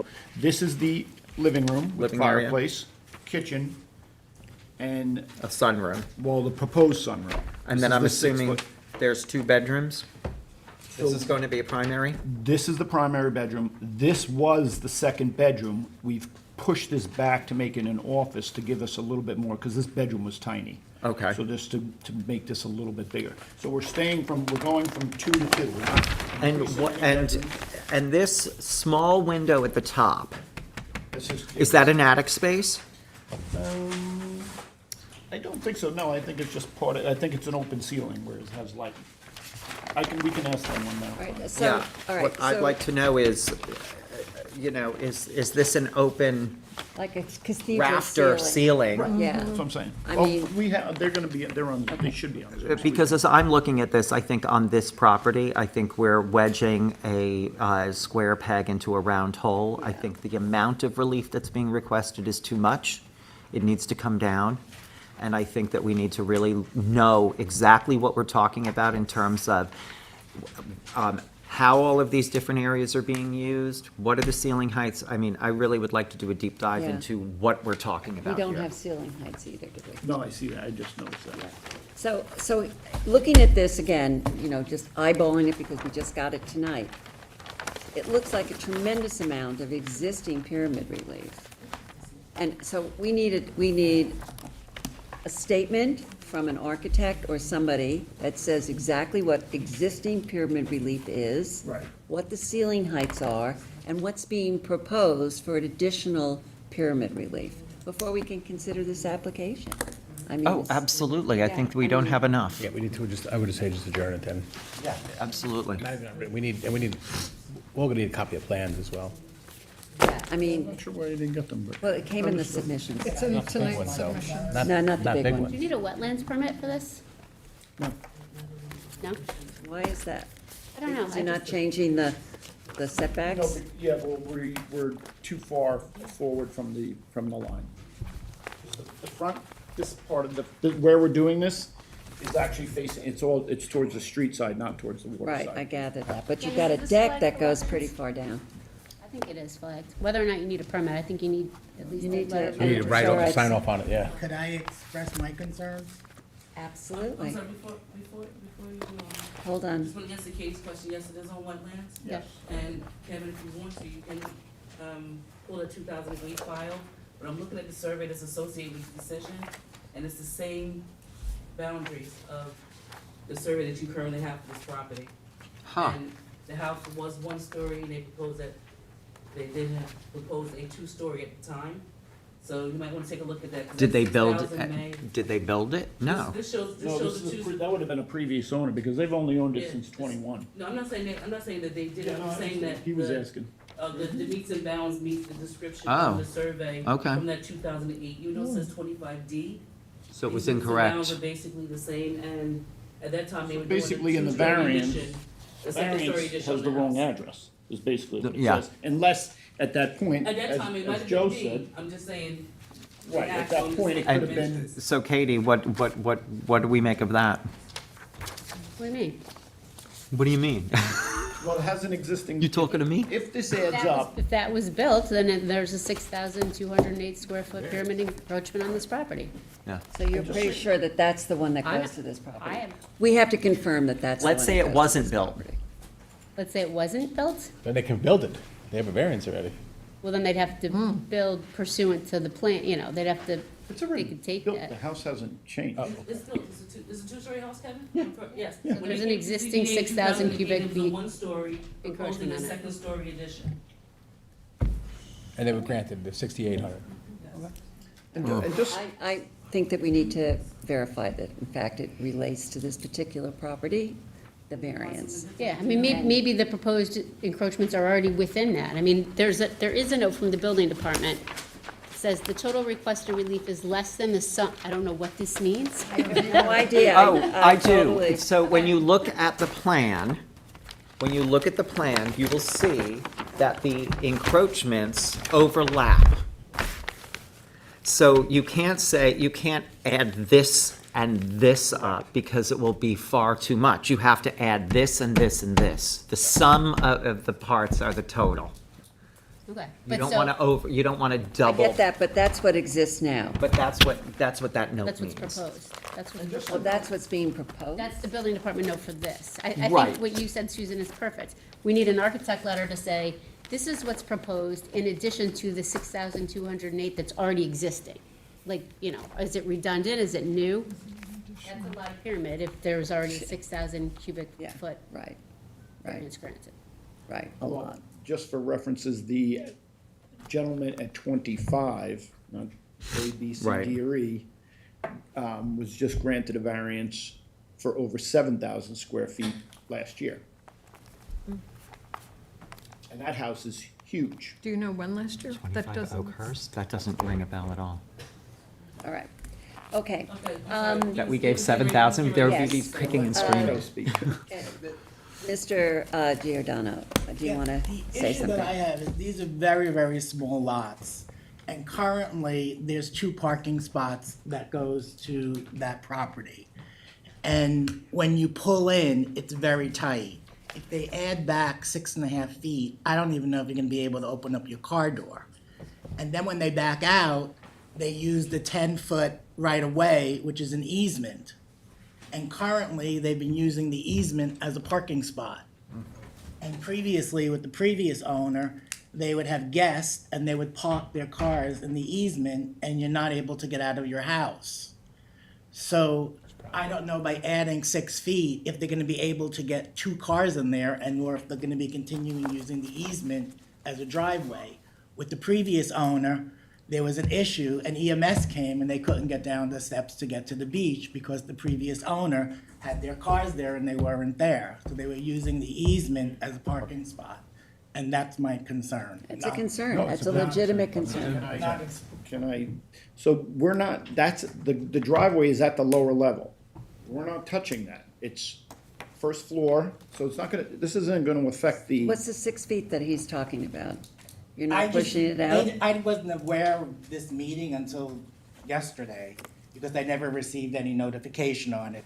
Otherwise, I would have taken a photograph. If somebody goes and looks at the property, you'll see how difficult it is, because it's a shared driveway that has a 10-foot right-of-way. So when you get up to the top of where they are, you can see from the back of the house to the end of their property line is probably only about 25 feet. Again, we're not touching the driveway, though. I know you're not touching it, but I'm just saying, you're expanding the house 6 feet, which makes the parking area 6 feet No, smaller. because it's raised. That has nothing to do with it being raised. Well, you can fit the car right underneath it. Well, you should show the parking Yes, on the parking has to survey. be on the survey. Fair enough, we could do that. You know, if they're gonna guarantee that they're not gonna be using the easement as a parking spot, that's a whole nother. Well, that's unfortunately like a code enforcement issue. That's Right. not something that we get into, Right. but we can require them to show the parking on the survey. And then if there's an issue, you have to call code enforcement. Well, that's what, you know, Yeah, and it's problematic because they're very narrow lots, Right. and you make a good point. Yeah, well, like he said, they're all The lots are very similar in. Yeah, no, I Up until know. a point, there's probably a good little stretch where the No, wall. I realize that, but Yeah. if you have 10 feet and the car is 6 feet, there's 2 feet of shrubs on the property line where the fence is, it only leaves a small amount of space to Right. wedge yourself through to get down to the easement to the beach. Okay, do your clients wish to speak? Is there anybody, let me just say, is there anyone in the audience who wishes to be heard besides you? Is there anybody on Zoom who wishes to be heard? There is. I'm gonna put them on now. Okay.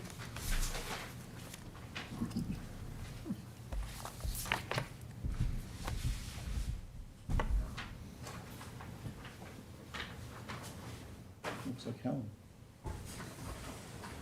Coming.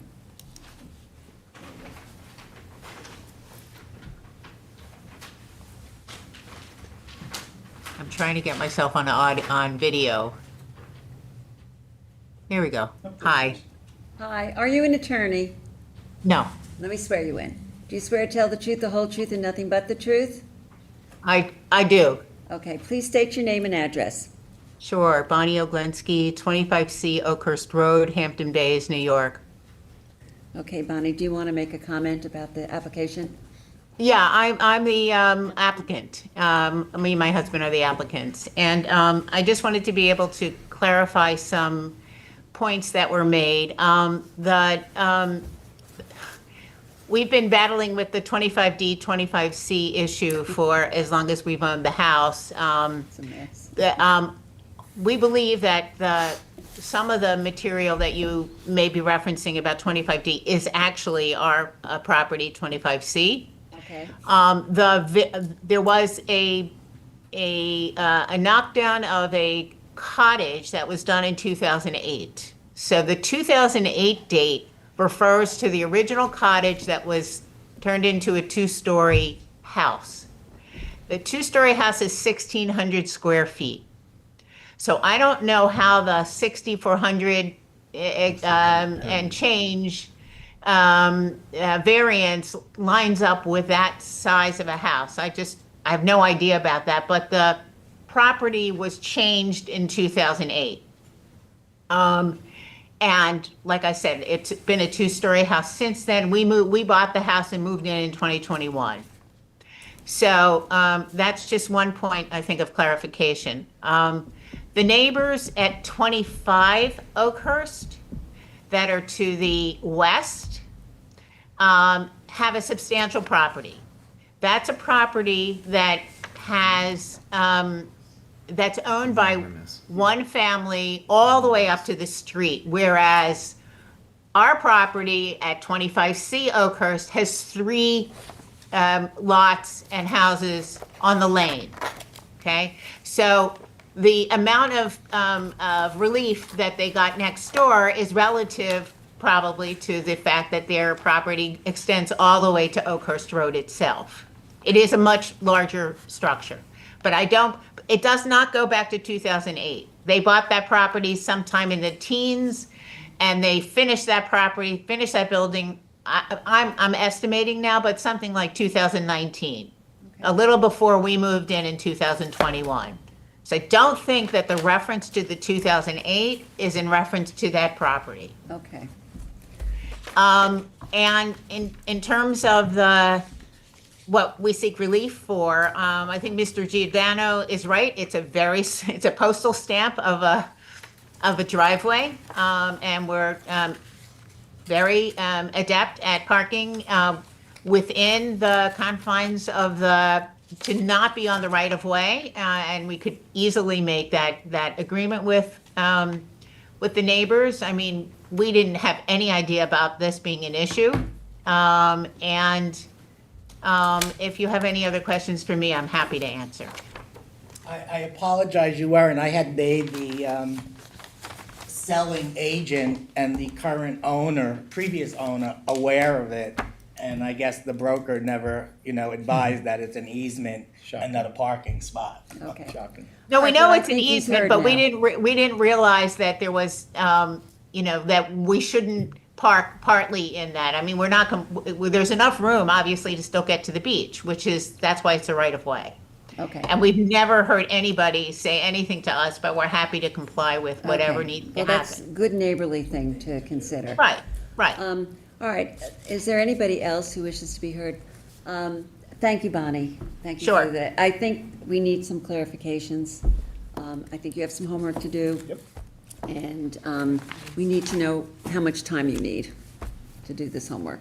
John, this is yours. How much time do you need? I would say probably, I'd like to err on the side of a month. So 10/16? And also find out whatever you need to do with conservation, even if it's a letter of Yes. non-jurisdiction. That's why I'm saying, there's a Yep. few things here that we have to piece together that is gonna take, if I have to have a discussion with Marty, just speaking to him could take 2 weeks, so. We'll give you a January date. I mean, is it possible to get the plans from the last? Yeah, I'd like you to foil the plans for I the, know the pyramid diagram is in the file, because it's in GIS. yeah. Okay, yeah, Yeah, the previous All right, well, plans, we to need see, that. so we Yeah. could see, so we have a variance, but we need to see what was built. Exactly. And we What need to the- see what the current encroachment is. Is what was built what is there now? Was it changed ever again? I don't know. That's, so what is the current encroachment? And then wetlands, And if you are asking for additional encroachment, what that is, yeah. with an architect stating that. So we've got it, from a professional.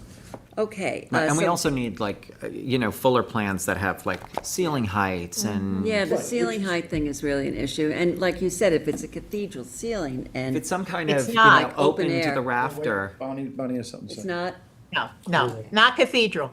Okay. And nowhere cathedral. They're Well- 8-foot ceilings. Well, there's a small window. It's Is in that the attic. Is that gonna be an attic space? It is the attic, yes. Okay. And it would continue to be with the, dormer type. extension of the 6.5 feet. They would just extend the attic where it is. There's currently a little we know that window well. Okay. It's a very small attic, Okay, low pitched. okay.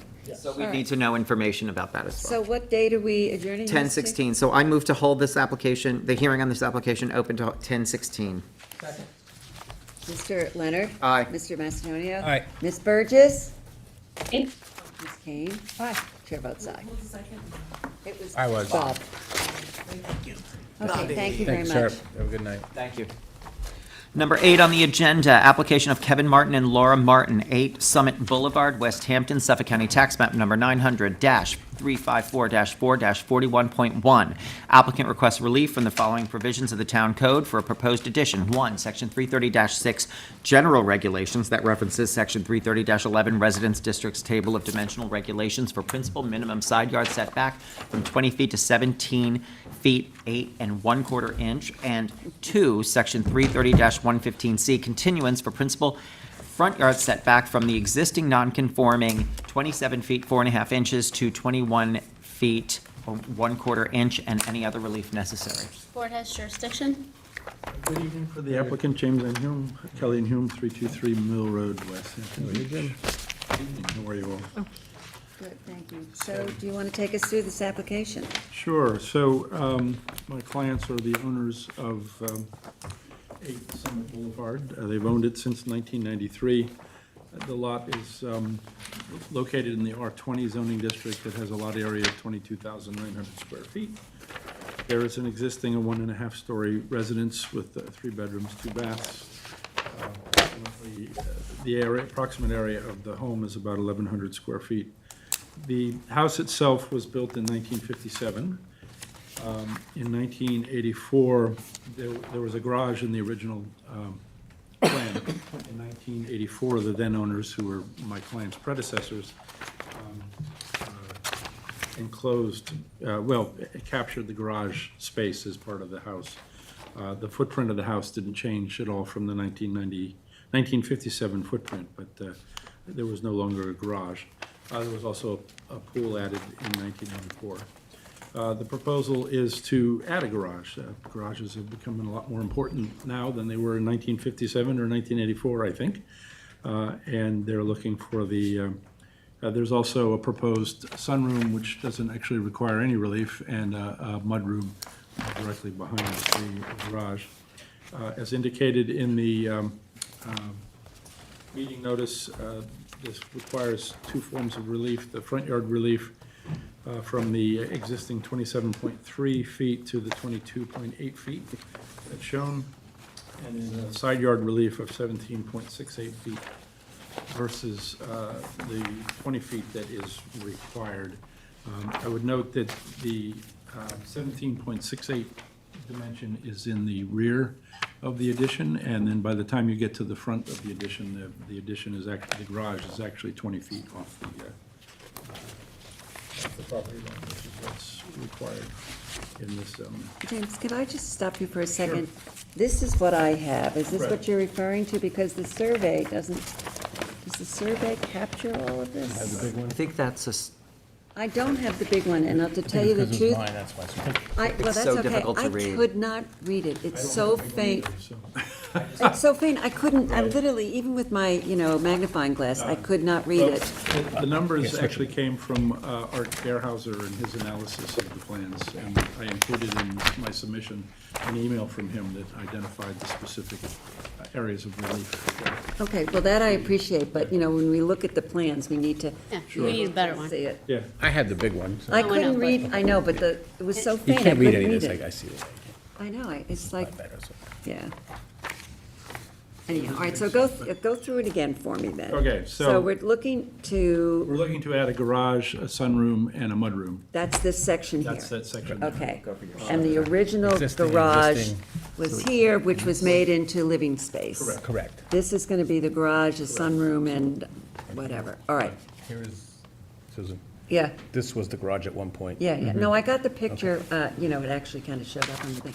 But, so then, the 17 and 8.25 inches is in the rear, Yes, and it's it's it's not on there, this but one. if you measure it, it's 20 feet from the this here. front edge, Yeah, yes. so this edge here is 20 feet, this Yes. is 17.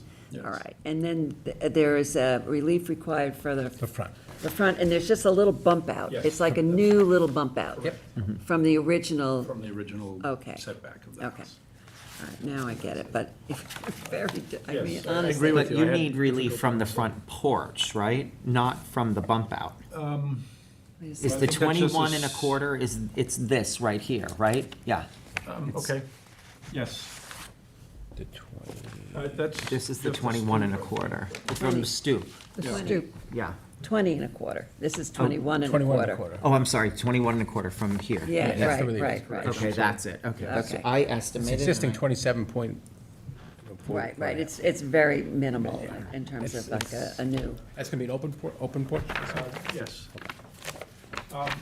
When the house was first built, and as I said, the footprint of the house itself hasn't changed, it was in the C's residential zone, which Yeah. only required a 15-foot setback as opposed to a 20-foot setback. As with the project that I think you're gonna decide later tonight, it's garage versus garage as to the neighbor, so. So our the garage- neighbor on the other side has this garage on the same side, okay. Okay. So that's, It seems pretty, It seems pretty reasonable. I don't, that's my project. I don't have a problem. I know the area very well. my only problem was I couldn't read it. I know I the mean, I area really well. was Apologize for beginning, that. I was beginning to worry Yeah. that, I know the even area with the well. I've been through the magnifying house. glass. I've been down the block I'm gonna thousands give- of times. You can keep that one. It's fine, Susan. No, I don't want the big one, you can have Did you it. guys ask if anyone's here? Because you did get there is a letter in your. No, I written didn't subs- ask that yet, Okay. we're getting to it. So, is there a letter, was it in the submittals, because I didn't see one in Yep. the packet. It came in like through the portal, okay? It's from Joan. This to you, Jim. She might be here or in the Zoom, I don't know. Got it. Peters.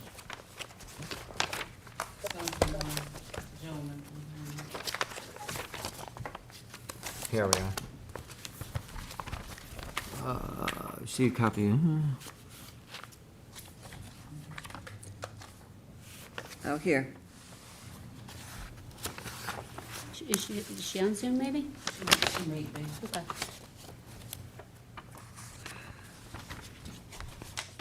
She seems to be commenting on, A certificate of abandonment.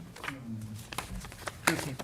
Is this the one? which is on the other side. Is this it? The sideways one. Relief. Is it? Joan raised her hand if you want to hear from her. Oh, yes, okay, so let's put Joan. Any other comments from the board before we go No. to Joan? No. Anybody in the audience who wishes to be heard? Okay, let's hear from Joan. I don't know where my copy of that is, but, all right.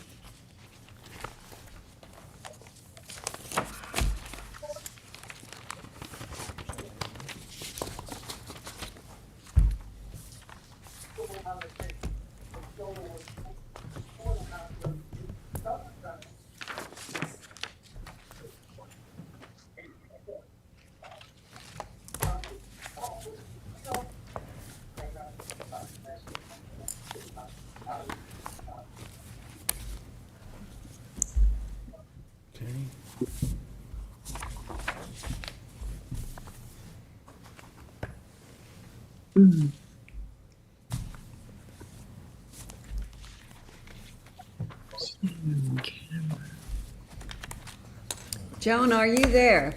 Yes, can you hear me? We can, but we Yes, cannot can't see see you. you. I'm trying, I'm trying to access the camera on Zoom here. I'm sorry, I didn't realize. Camera, let's see. And record video, private setting grid. I'm not sure how to, Okay, well, if you can't find it, let me swear, are you an attorney? no, Let me I'm swear you not. in. You swear to tell the truth, the whole truth, and nothing but the truth? I do. Please state your name and address. Yes, it's Joan Casarino Arasich, 226 Union Avenue, Harrison, New York, 10528. I have the property, I'm the property owner at 3 Highland Street, which is adjacent to 8 Summit Boulevard. Actually, it's behind Summit Boulevard. And first of all, thank you for giving me the opportunity to speak this evening.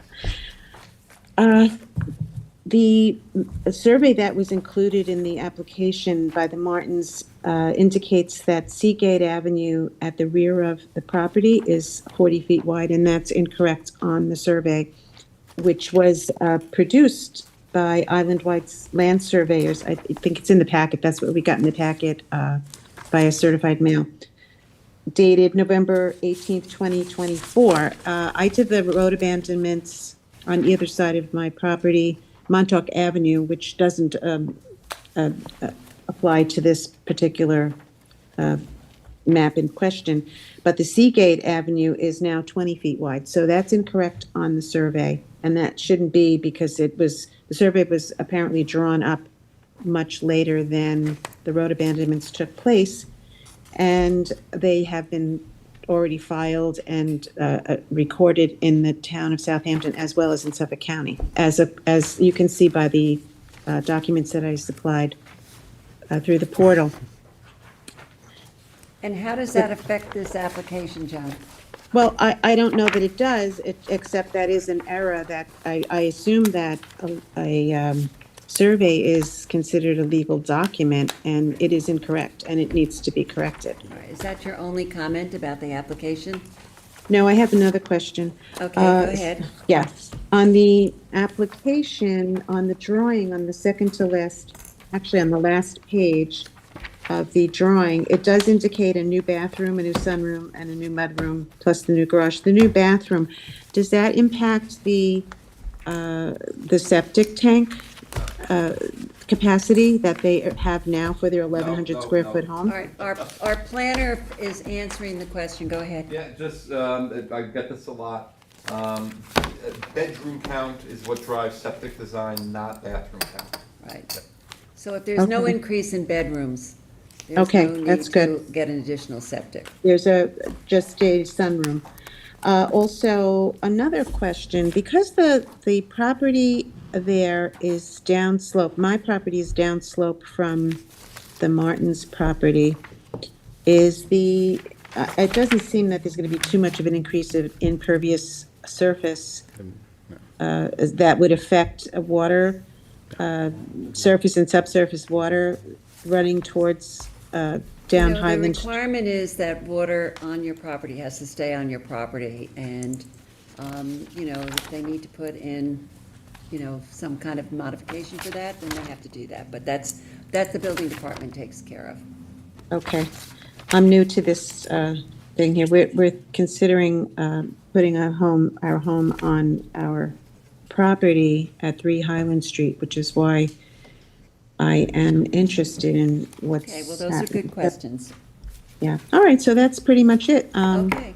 Thank you. Thank you. Thank you so All right, much. thank you, Joan. Good night. All right, whose is this? This is there anybody else, Robert's. Is there anybody else Robert. on Zoom? In the audience? Okay, This is fine. Robert. So I'm Yeah. want to close it, Jim? Yeah. We'll close the public hearing, hold it open for written submissions till September 19th with a decision on 10-2. Second. Mr. Mastoni. Aye. Ms. Kane. Mr. Leonard. Aye. Ms. Burgess. Chair votes aye. Okay, thank you. Thanks, Jim. Have a good night. Good to see you. Number 9 on the agenda, the application of Matthew and Yasemin Salas, 588 Hayground Road, Watermill, Suffolk County, tax map number 900-67-1-3.3. Applicant requests relief from the following sections of the town code. 1, for a proposed pool house with an outdoor shower. 1, Section 330-6, General Regulations, that references Section 330-11, Residence District's Table of Dimensional Regulations for an accessory front lot line setback from 90 feet to 30.2 feet. And 2, Section 330-76D, Placement of Accessory Building Structures and Uses in all districts, and Section 330-83C, Yards, to allow the pool house with outdoor shower to be located within the required front yard for the principal building. And 2, for a proposed outdoor kitchen, Section 330-11, Residence District's Table of Dimensional Regulations for an accessory front lot line setback from 90 feet to 30.2 feet, and Section 330-76D, Placement of Accessory Building Structures and Uses in all districts, and Section 330-83C, Yards, to allow the outdoor kitchen to be located within the required front yard for the principal building. The board has jurisdiction. Can I swear you in? Do you swear to tell the truth, the whole truth, and nothing but the truth? I do. Please state your name and address. Steve Caputo, 120 Mill Road, West Hampton Beach, New York. Okay, Steve, do you want to tell us about the application? First of all, Madam Chairwoman, members of the board, on behalf of the Salas family, thank you for hearing us tonight. I will try to keep this brief. I know it has been a long night. The first thing that probably is going to be glaringly obvious on this application is there's already been a variance on this property. Back in 2012, 2011, 2012, they had applied for a variance for a swimming pool. It is a very unique piece of property. I know you've probably heard that just about every time everybody comes up here, but this is truly a unique piece of property. I don't know if I guess we can't bring up Google Earth, so I made just a copy of it. The property is literally a triangle. We have 2 front yards, scuttle hole on one side, hay ground on the other. Access to the property comes in on hay ground. The area in question is the furthest on that property away from the entrance. In terms of what we have in the area, we have no neighbors across the street.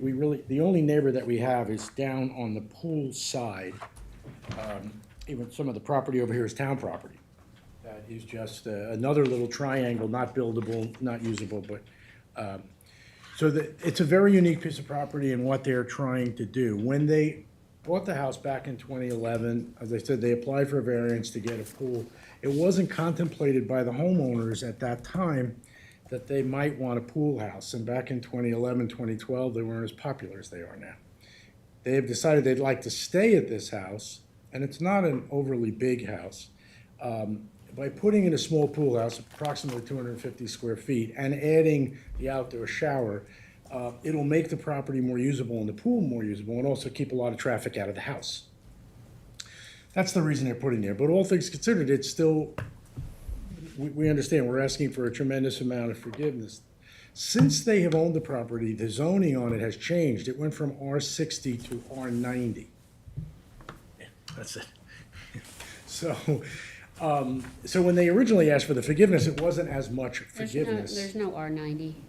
I mean, what did I say? R16, what am I? What am I now? I'm sorry, I misspoke. Right 80? now, I am CR80, I'm sorry. Yeah, 80. We went from 60 to 80. But the property was never 60,000 square feet, and it was never 80,000 square feet, so it's been up some. The location of the property and the size of the property makes it that there is really no other place for them to do much of anything on this property. Most of their property runs what I'm gonna call the front of the house, the driveway side of the house. But the pool was tucked in the only place that that could go. The reason the pool house has to be in the location that it's in, as they have already been to the Board of Health, and the Board of Health approved a septic system that is going to run next to the pool. Remember, I have the Board of Health survey in here too, the stamp survey. And the Board of Health wants that septic system, the proposed septic system for the proposed pool house, to run off the west side of the pool, running south to north. So we can't bring the pool house to the north side of the property because it goes into the only place that they're going to allow septic.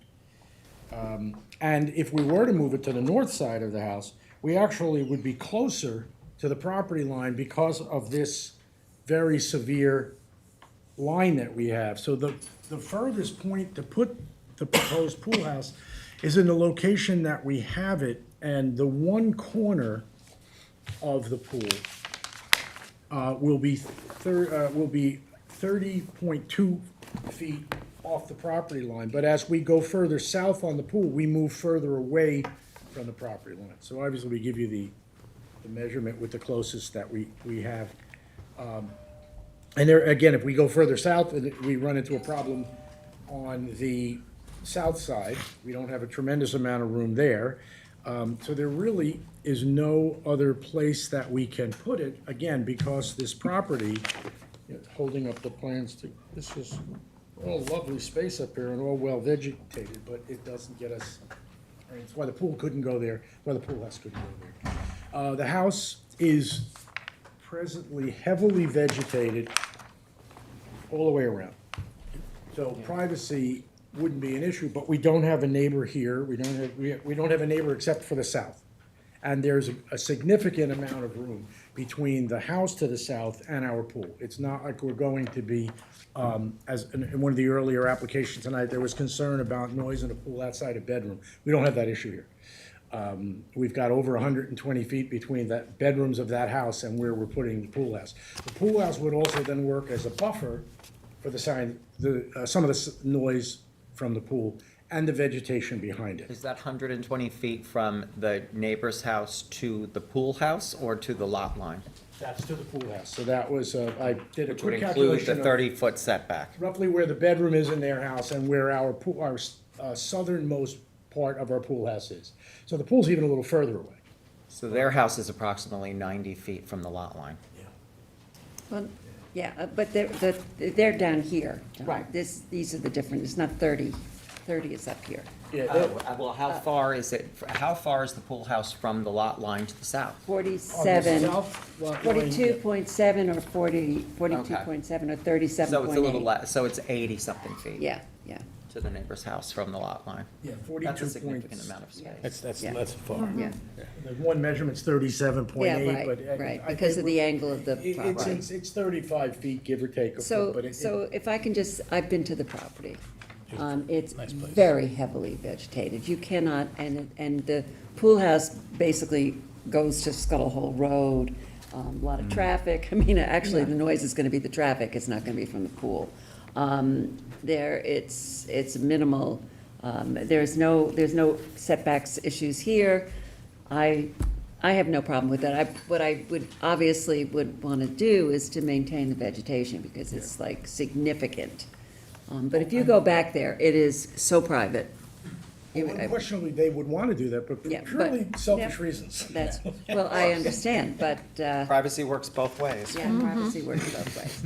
So, and you certainly don't want to be open to Scuttle Hole Road and having everybody, Look at- bumper to bumper on look at Scuttle your Hole pool Road, house. looking into your pool house or into your pool. Yes, I ran So- into that when I was posting the signs, Yes. getting across Scuttle Hole Road. Yes, What's but- across the street on Scuttle? Like, what is that? Barn.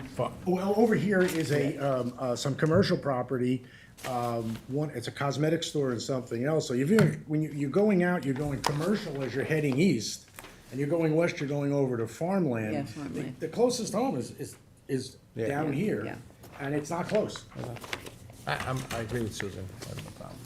I also agree with Susan, it's such a constrained situation also. It's and it's very heavily vegetated and beautifully, I mean, they're really mature trees at this point, very mature. They did a very nice job with it. They did. Any other comments from the board? Anybody in the audience wishes to be heard on 588 Hayground Road? Is there anybody on Zoom who wishes to be heard on 588 Hayground Road? No one. Okay, this is mine, so I'm going to close the public hearing, hold it open for written comments until September 19th, and a decision on October 2nd. Second. Mr. Leonard? Aye. Ms. Kane? Aye. Mr. Macedonia? Aye. Ms. Burgess? You're outside. Okay, thank you, Steve. Thank you, sir. Thank you very much. Have a good evening. You too. Okay, number 12 on the agenda, the application of Christian Maniscalco, 47 Onic Lane, West Hampton, Suffolk County Tax Map number 900-357-3-39.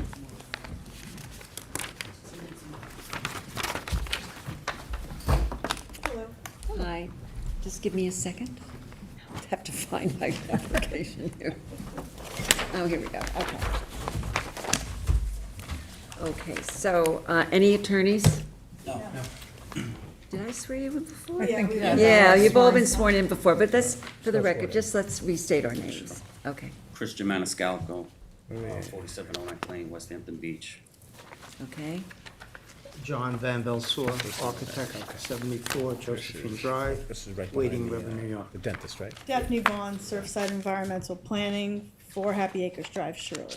Okay. So So, where are we on this application?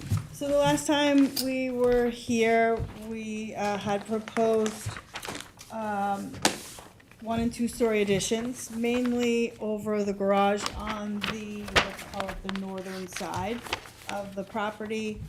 The board expressed that they were not happy with the amount of pyramid. So we went back to the drawing board, or I should say, these guys went back to the drawing board. Back to the computer, actually. And what they came up with is what's in it, you should have, hopefully. The survey we have, yeah. We have also the You should have plans. plans. Yes, we do. We do. So basically, there are still 1 and 2 story additions, but the 2 story addition is centralized on the property. So we have virtually eliminated, we have eliminated all proposed pyramid. So there is no new pyramid relief requested with this change. However, there is still the pre-existing non-conforming pyramid on the south side of 3,250 cubic feet.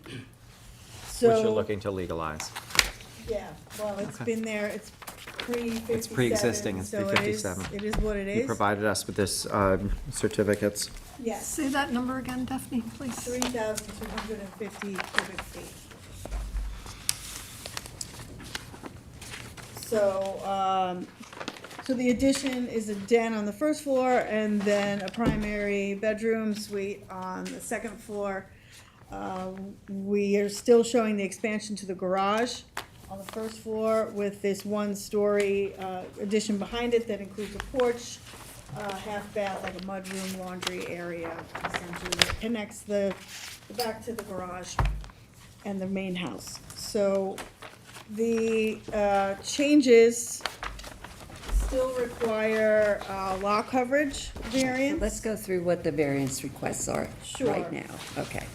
So, we need a lot coverage variance from 330-11 in the amount of 21.5%, where 20% is required. That's 219 square feet of additional roof structure over what's allowed.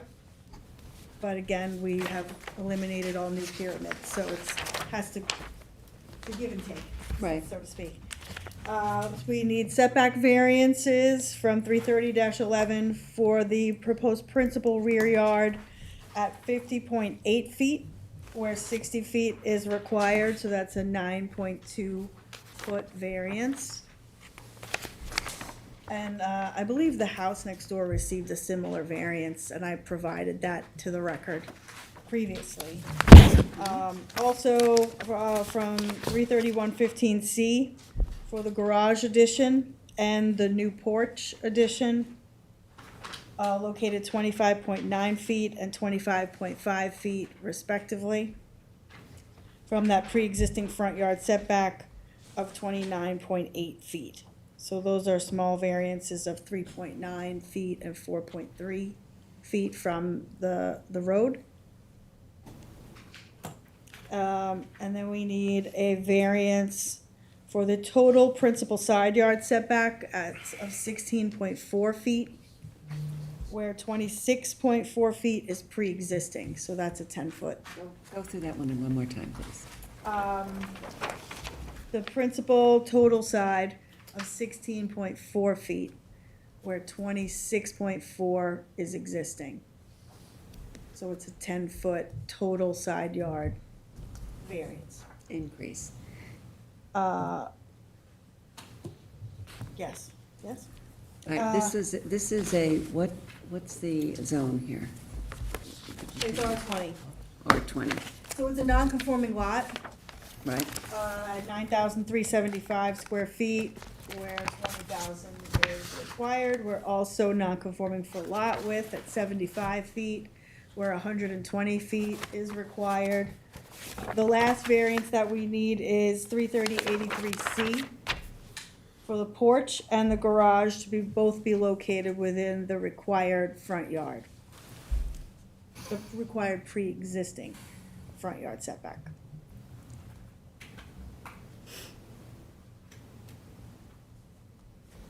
Okay. So, This house was built when? Prior to 57. All right, so the house is prior to 57. Okay. So all the pre-existing stuff is legit. I mean, Yes. it's not something we have to fix.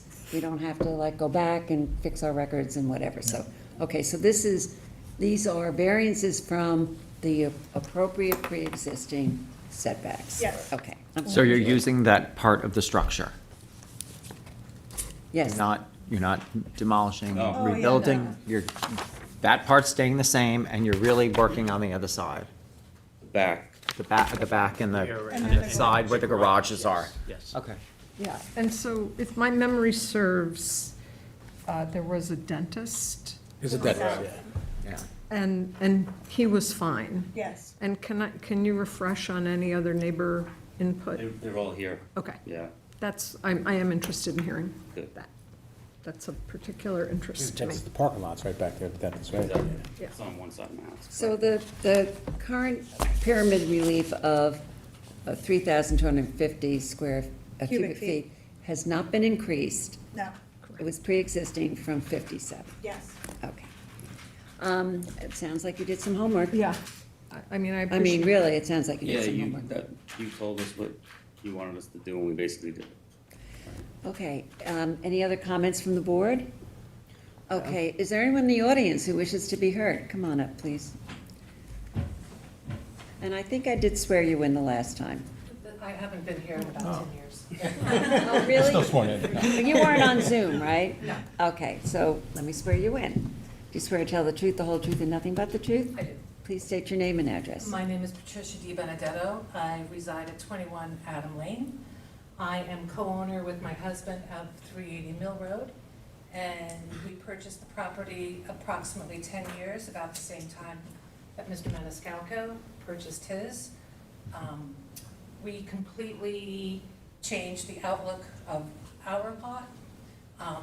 Not only am I the owner, but I'm also a former board member on the planning board with the Village of West Hampton Beach, and also a former village trustee.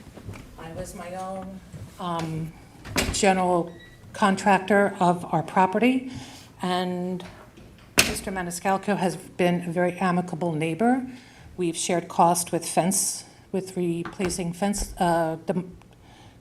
irreparable fences, and also he's taken our look of our white split rail fence and has extended it along his property line to create a very harmonious looking piece of property. I totally support, along with my husband, if I can speak for him, of the project that Mr. Maniscalco Have it anyway. is doing. I appreciate the board's time, and I'm hoping that now that he's met the requirements regarding the pyramid relief, that you move forward and allow him to live harmoniously with his property. Well, it doesn't sound like you're asking for a lot of relief from what exists now, and has existed since '57. So Right. I think, like I said before, I think you've done a good job of really listening to our concerns and coming back with a really solid plan. Appreciate your comments. And I Thank you. drive by every day, dropping my daughter off to school. I know your property very well, looks beautiful. Thank you. I have no problem with it. Okay, thank you. Is there anybody else in the audience? Please come forward.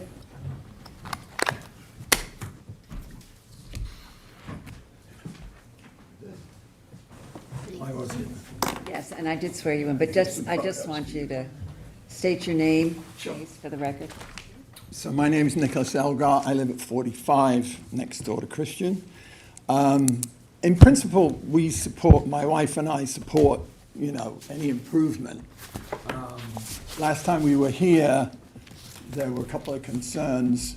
The major one is, and if you look at the pictures there, you'll see the space on the north side where the garage is going to go is very narrow. So our house is only 8 feet, and that's our bedroom window there. Our house is 8 feet from the property line. So to put a garage in there, and I couldn't really tell from the plans whether on the original plan there was a den going down the side. I'm not, on the new one, I don't think it was there. I don't know if it's gone away or it just, I don't know, is that still there, or I had a question about that. Could you answer that? I'm sorry, I just missed what he was asking. On the original plans, there was a den extending down towards the pool from the garage, but on the new plan, it wasn't there. Has that gone away? The moved den to the is, center, it's more central. Oh, it's moved central, okay. So there's the one-story addition, there's the garage, right behind the garage is like a mudroom area, and then the den is next to that in the center of the property. Right. So I'm just really concerned that there's going to be a wall basically 16 feet from our bedroom window down that side. That's our main concern. What kind of vegetation We will exists? still be further from that fence than he is already. All right, I understand. So he is close to the fence. I'm only 8 feet. I mean, and I you're gonna bought the be house that slightly- way. Yeah, no, I I understand. didn't put that. So let me just ask you, what kind of vegetation separation exists? Is there anything? Appears to be a Is hedges fence. that go from where our backyard begins all the way to the fence line in the back.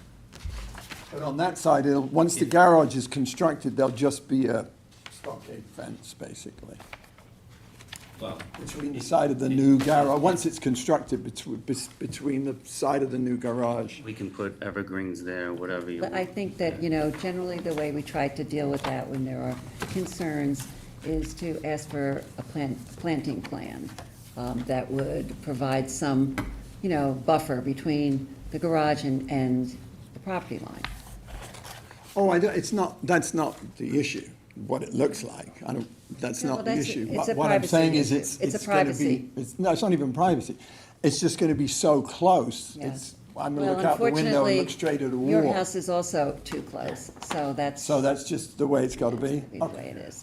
The other question that came up last time, which I also have a concern about, is with and I have no concern about whatever that roof, the Pyramid? new roof proposal. Yeah. That doesn't concern me, but what concerns me was, what was said at the last meeting was that would set a precedent, because it would move it from being pre-existing to being a current Yes.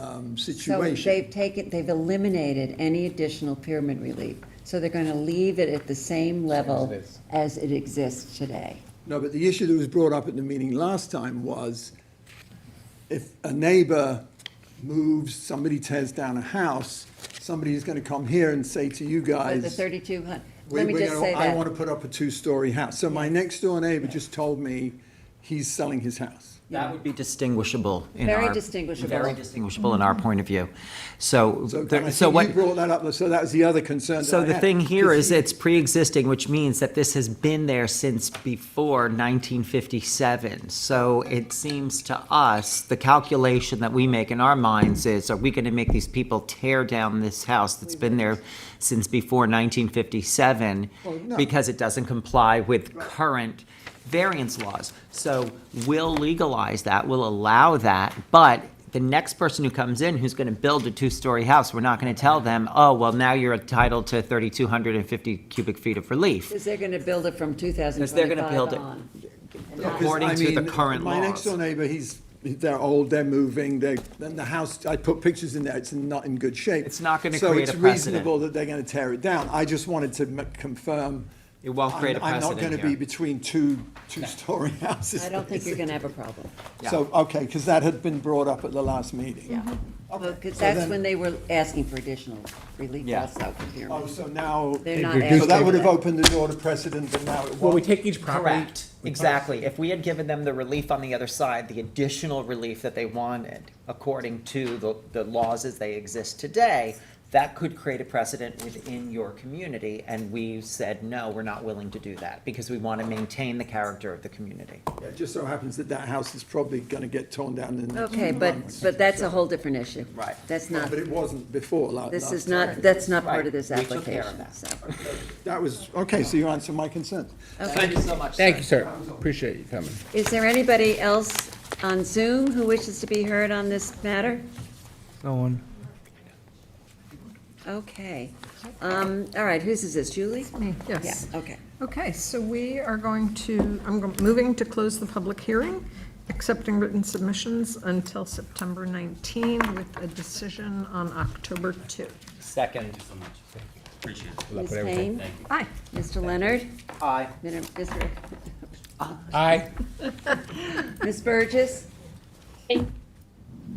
Chair votes aye. I was going to say Mr. Maniscalco, that's, I'm sorry. Comedian?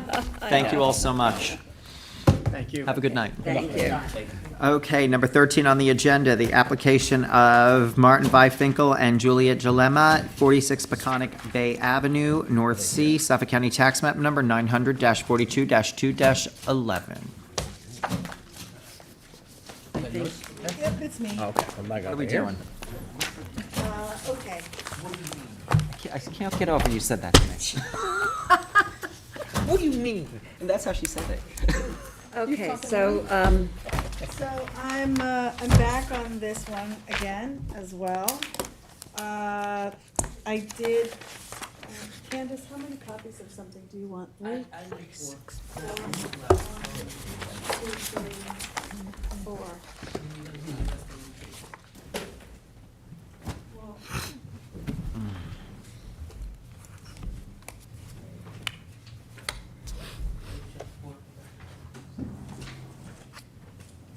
Well, oh, sorry about that, Ruth. So at the last meeting, we were talking about the placement of the swimming pool on the property. This is a variance for the deck around the swimming pool as well as the pool equipment that we had discussed last time. One of the concerns was the orientation of the pool, and I went back and spoke with my client, and ultimately, this pool is requested to be in this direction because of Marty Shea. Marty Shea is demanding the pool to be in this direction to maximize wetland setbacks. Multiple lawsuits were had between my client and the Town Conservation Board with regard to the environmental permitting for this project. I had nothing to do with any of that, so I had to find out the situation. Is that a new? The survey is only new because we relocated the pool equipment so it no longer needs a variance. We moved it over Okay, the right. 2 feet, so all that. Was that provided to us? I have not submitted gotten it. 3 weeks ago, so. I don't know that I've seen I it. don't have copies of it. The survey, the new survey. If she gave it Actually, I 3 weeks submitted it a month ago, July that would've 31st. been with your application package, not in your submittal tonight. That would've came with your application package. No, I didn't have it in mind. What's the date You of it, have just one so I there. have it? The survey date is Last revised. July 25th, Okay. and my transmittal is dated the 31st. Basically saying that we relocated the pool equipment. No, I understand, but it was not in my submittals, Is that so. new, Susan? No, This this meeting? Can I just look at original. your? Oh, that's the old one, okay. It's exactly the same, it just shows the pool equipment at 10 feet. We're keeping it underneath the deck. Yeah. Yes, I okay. have it, this was my original survey. Yeah, It so said it's proposed under the deck. Exact same. Yes, We okay. just slid it over to meet the 10-foot setback. Okay. Okay. So that variance is no longer necessary, so the only variance that we need is the variance for the pool deck at the pre-existing non-conforming side yard setback of the residence at 7.8 feet, where 10 feet is required. So it's really a very small variance, and I believe that it's actually minor in nature at this point. So, that's all I gotta say. Okay, so, Enough you know, as I recall, we did ask you to look at reorienting the pool and Yeah. switching it, and what you're basically saying is that that's kind of, was where Marty said it had to be Yeah. for the wetlands, and, And it's so ordered. yes, right, Court right. order, essentially. And Yes. court order, because there's apparently a lot of court case on this. Okay. Okay. So all I provided you tonight is the renewal of the wetlands permit that I just recently received. So the Okay. wetlands permit is still valid, and. Right, because that was um, expiring in July of, I Yeah, we think, yeah. applied for it in June, Right. and it took them Okay. till like last week to get it to us, so is there? There was some question about plantings to minimize some noise. Was that a consideration? Maybe that was for the pool equipment, which is now. Oh, you think it was for the pool Yeah, I equipment think- or for I the think pool? that you said that. Probably, because I For had the it in my pool notes. It was mostly for the pool equipment? Let me see.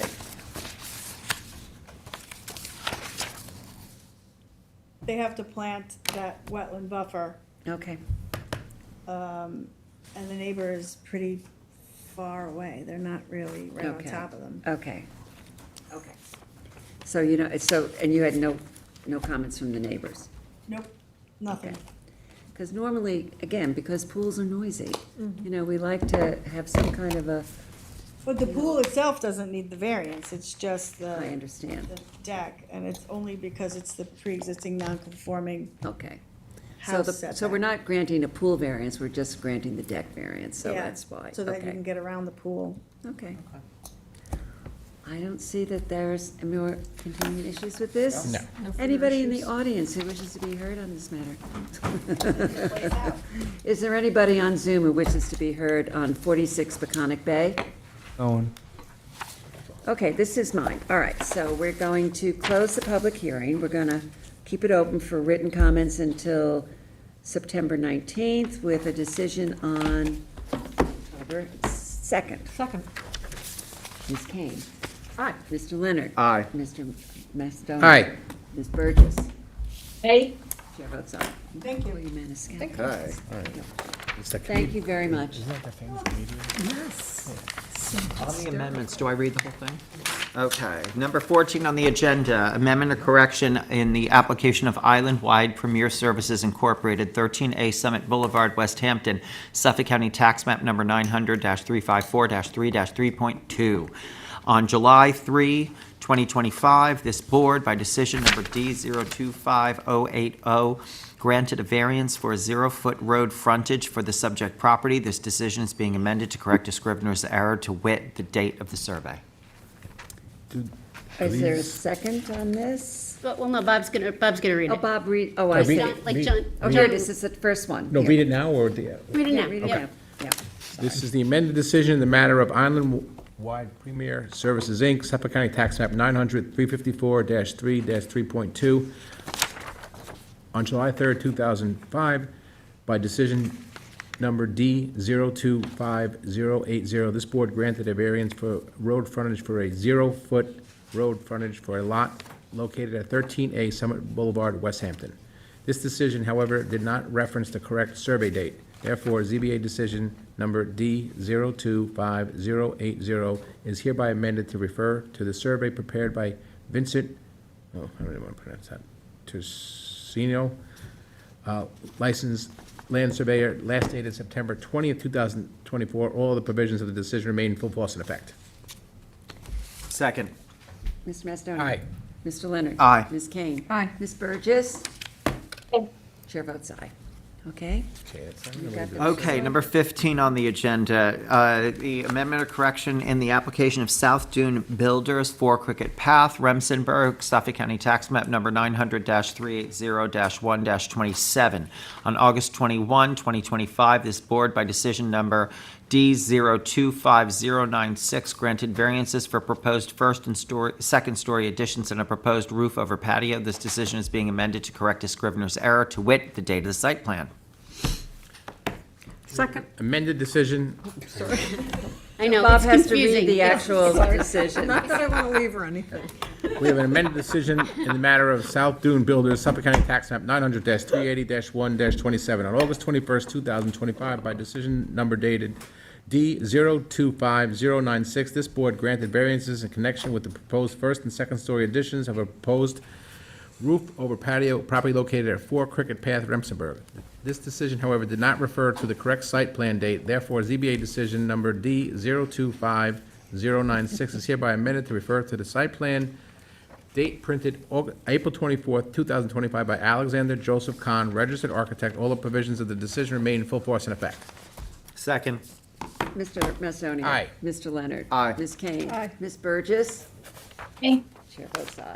Okay, I'm going to read Helen's. It's for Joseph Taylor, Suffolk County Tax Map 900-257-2-5. This application is for property located at 103 West Tiana Road, Hampton Bays. Applicant requests relief to legalize a covered porch. While this board does not condone work done without a permit, it does find that the applicant passes the standards set forth in New York State Town Law and the Town Code. Therefore, this board grants relief from Town Code Section 330-6, General Regulations, that references Section 330-11, Resident Districts Table of Dimensional Regulations, for a principal front yard setback of 35.1 feet, where 40 feet is required, to legalize a covered porch constructed without the benefit of a building permit, as shown on the survey prepared by Joseph Secofico, LS, last dated April 15, 2025. Grant of the foregoing is subject to such other conditions and permits as applicant has already acquired, may otherwise have to acquire for final approval of subject premises, including the removal, relocation of sheds on the premises prior to the issuance of any certificate for the covered porch. Second. Mr. Leonard? Aye. Ms. Kane? Aye. Mr. Macedonia? Aye. Ms. Burgess? Aye. Chair votes aye.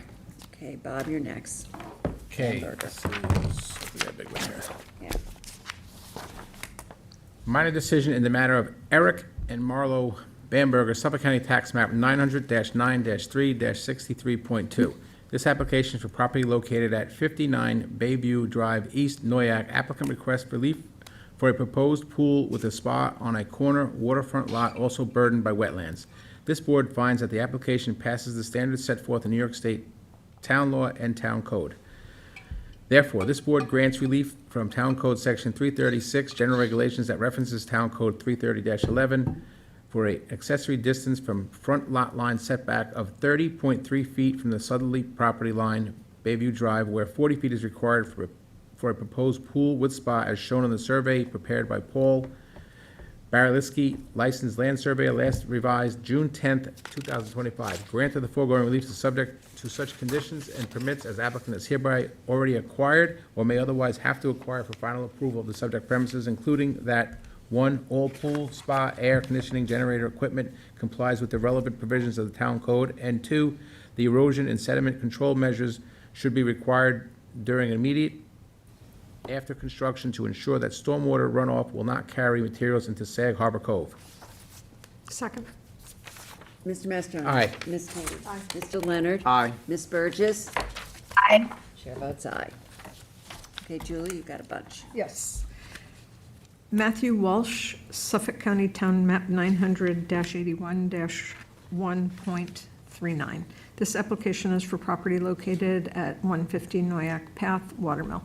Applicant requests a single and separate determination for a non-conforming lot. After reviewing the testimony and evidence presented, this board finds that the subject premises, that is Suffolk County Town Map number 900-81-1-3.9, is held in single and separate ownership from all adjacent parcels and thus is entitled to relief pursuant to Town Code Section 330-115D. Grant of the foregoing relief is subject to such conditions and permits as applicant has already acquired or may otherwise have to acquire for final approval of the subject premises. Second. Ms. Kane? Aye. Mr. Leonard? Aye. Mr. Macedonia? Aye. Ms. Burgess? Aye. Chair votes aye. Matthew Walsh, Suffolk County Town Map 900-81-1-4.3. This application is for property located at 126 Noyak Path, Watermill. Applicant requests a single and separate determination for this lot. However, the subject premises is a conforming 85,482 square feet in this RD 80 zoning district, and as such is not entitled to relief pursuant to Town Code Section 330-115D. Second. Ms. Kane? Aye. Mr. Leonard? Aye. Mr. Macedonia? Aye. Ms. Burgess? Aye. Chair votes aye. Matthew Walsh, Suffolk County Town Map 900-81-1-4.4. This application is for property located at 120 Noyak Path, Watermill. Applicant requests a single and separate determination for a non-conforming lot. After reviewing the testimony and evidence presented, this board finds that the subject premises, that is Suffolk County Town Map 900-81-1-4.4, is held in single and separate ownership from all adjacent parcels and thus is entitled to relief pursuant to Town Code Section 330-115D. Grant of the foregoing relief is subject to such conditions and permits as applicant has already acquired or may otherwise have to acquire for final approval of the subject premises. Second. Ms. Kane? Aye. Mr. Leonard? Aye. Mr. Macedonia? Aye. Ms. Burgess? Aye. Chair votes aye. Matthew Walsh, Suffolk County Town Map 900, it's Groundhog Day, 900-81-1-4.5. This application is for property located at 170 Noyak Path, Watermill. Applicant requests a single and separate determination for a non-conforming lot. After reviewing the testimony and evidence presented, this board finds that the subject premises, that is Suffolk County Town Map 900-81-1-4.5, is held in single and separate ownership from all adjacent parcels and thus is entitled to relief pursuant to Town Code Section 330-115D. Grant of the foregoing relief is subject to such conditions and permits as applicant has already acquired or may otherwise have to acquire for final approval of the subject premises. Second. Ms. Kane? Aye. Mr. Leonard? Aye. Mr. Macedonia? Aye. Ms. Burgess? Aye. Chair votes aye. And I will read John R.'s decision. Mary Ann E. Flanagan, Suffolk County Tax Map 900-354-4-7. This application is for property located at 60 Summit Boulevard, West Hampton. Applicant seeks variances for a proposed addition to an existing dwelling on a non-conforming lot.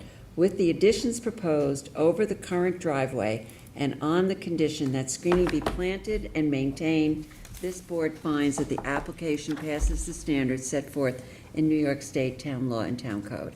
Therefore, this board grants relief from the following provisions of the Town Code for a proposed addition to an existing dwelling. 1. Town Code Section 330-6, General Regulations that references Town Code Section 330-11, Resident Districts Tables of Dimensional Regulations. For a principal total side yard of 26.9 feet where 45 feet is required, and a principal minimum side yard setback of 8.5 feet where 20 feet is required. And 2, Town Code Section 330-84D, pyramid height for a sky plane encroachment to the north in the amount of 478.8 cubic feet, as shown on the survey prepared by David H. Fox, LS, last dated October 31st, 2024, and the floor plans and elevations prepared by Peter N. Baldwin, R.A., dated October 6, 2024. grant of the foregoing relief is subject to such other conditions and permits as applicant has already acquired, may otherwise have to acquire for final approval, including, 1, the merging of the premises with the adjacent lot 53 Seagate Avenue, Suffolk County Tax Map 900-354-4-8, prior to the issuance of a building permit, and 2, the installation and continued maintenance of screening between the premises and the lot to the north by the applicant and all successors in interest, as shown on the schematic planting plan prepared by Peter N. Baldwin, R.A., received by this board on August 25th, 2025. Second. Ms. Kane? Aye. Mr. Leonard? Aye. Mr. Macedonia? Aye. Ms. Burgess? Chair votes aye. Okay, I have a decision on the application of Elizabeth Girardi, shown Suffolk County Tax Map number 900-299-1-26.1. This application is for property located at 11 East Dunellen Road, Hampton Bays. Applicant seeks variances for a new two-story dwelling on a non-conforming lot. After discussion with the board about the proposed front yard setback variance, the applicant redeveloped the plans and increased the setback from the street, which requires different variances but is more in keeping with the character of the neighborhood. As modified, this board finds that the application passes the standards set forth in New York State Town Law and the Town Code.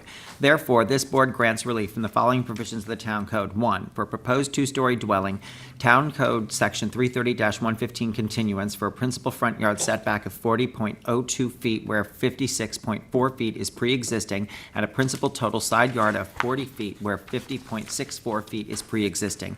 And Town Code Section 330-84D pyramid law for a total pyramid encroachment of 896.93 cubic feet. 2, for a proposed patio on grade by the north side of the dwelling, Town Code Section 330-11 Residence Districts Table of Dimensional Regulations for an accessory side yard setback of 0 feet where a minimum of 20 feet is required, and Town Code Section 330-76D Placement of Accessory Building Structures and Uses in Residence Districts, and Town Code Section 330-83C yards to allow the patio on grade to be located within the minimum and total required side yards for the principal building. 3, for the proposed pool patio on grade relief from Town Code Section 330-11 for an accessory side yard setback of 14.20 feet where a minimum of 20 feet is required, and 4, Town Code Section 330-94 Schedule of off-street parking space requirements for residential uses for additional parking within the required front yard. These variances are granted as shown on the plot plan zoning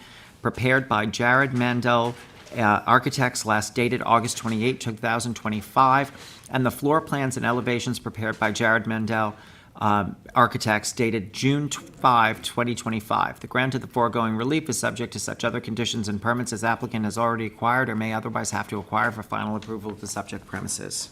Second. Mr. Leonard? Aye. Ms. Kane? Aye. Mr. Macedonia? Aye. Ms. Burgess? No. Chair votes aye. Okay, is there a Motion to close. is there a Second. second? All in favor? Aye. Meeting's adjourned. Turn off you? Good night, Helen. Yeah, I know you gotta run, just, I got. I don't have to run.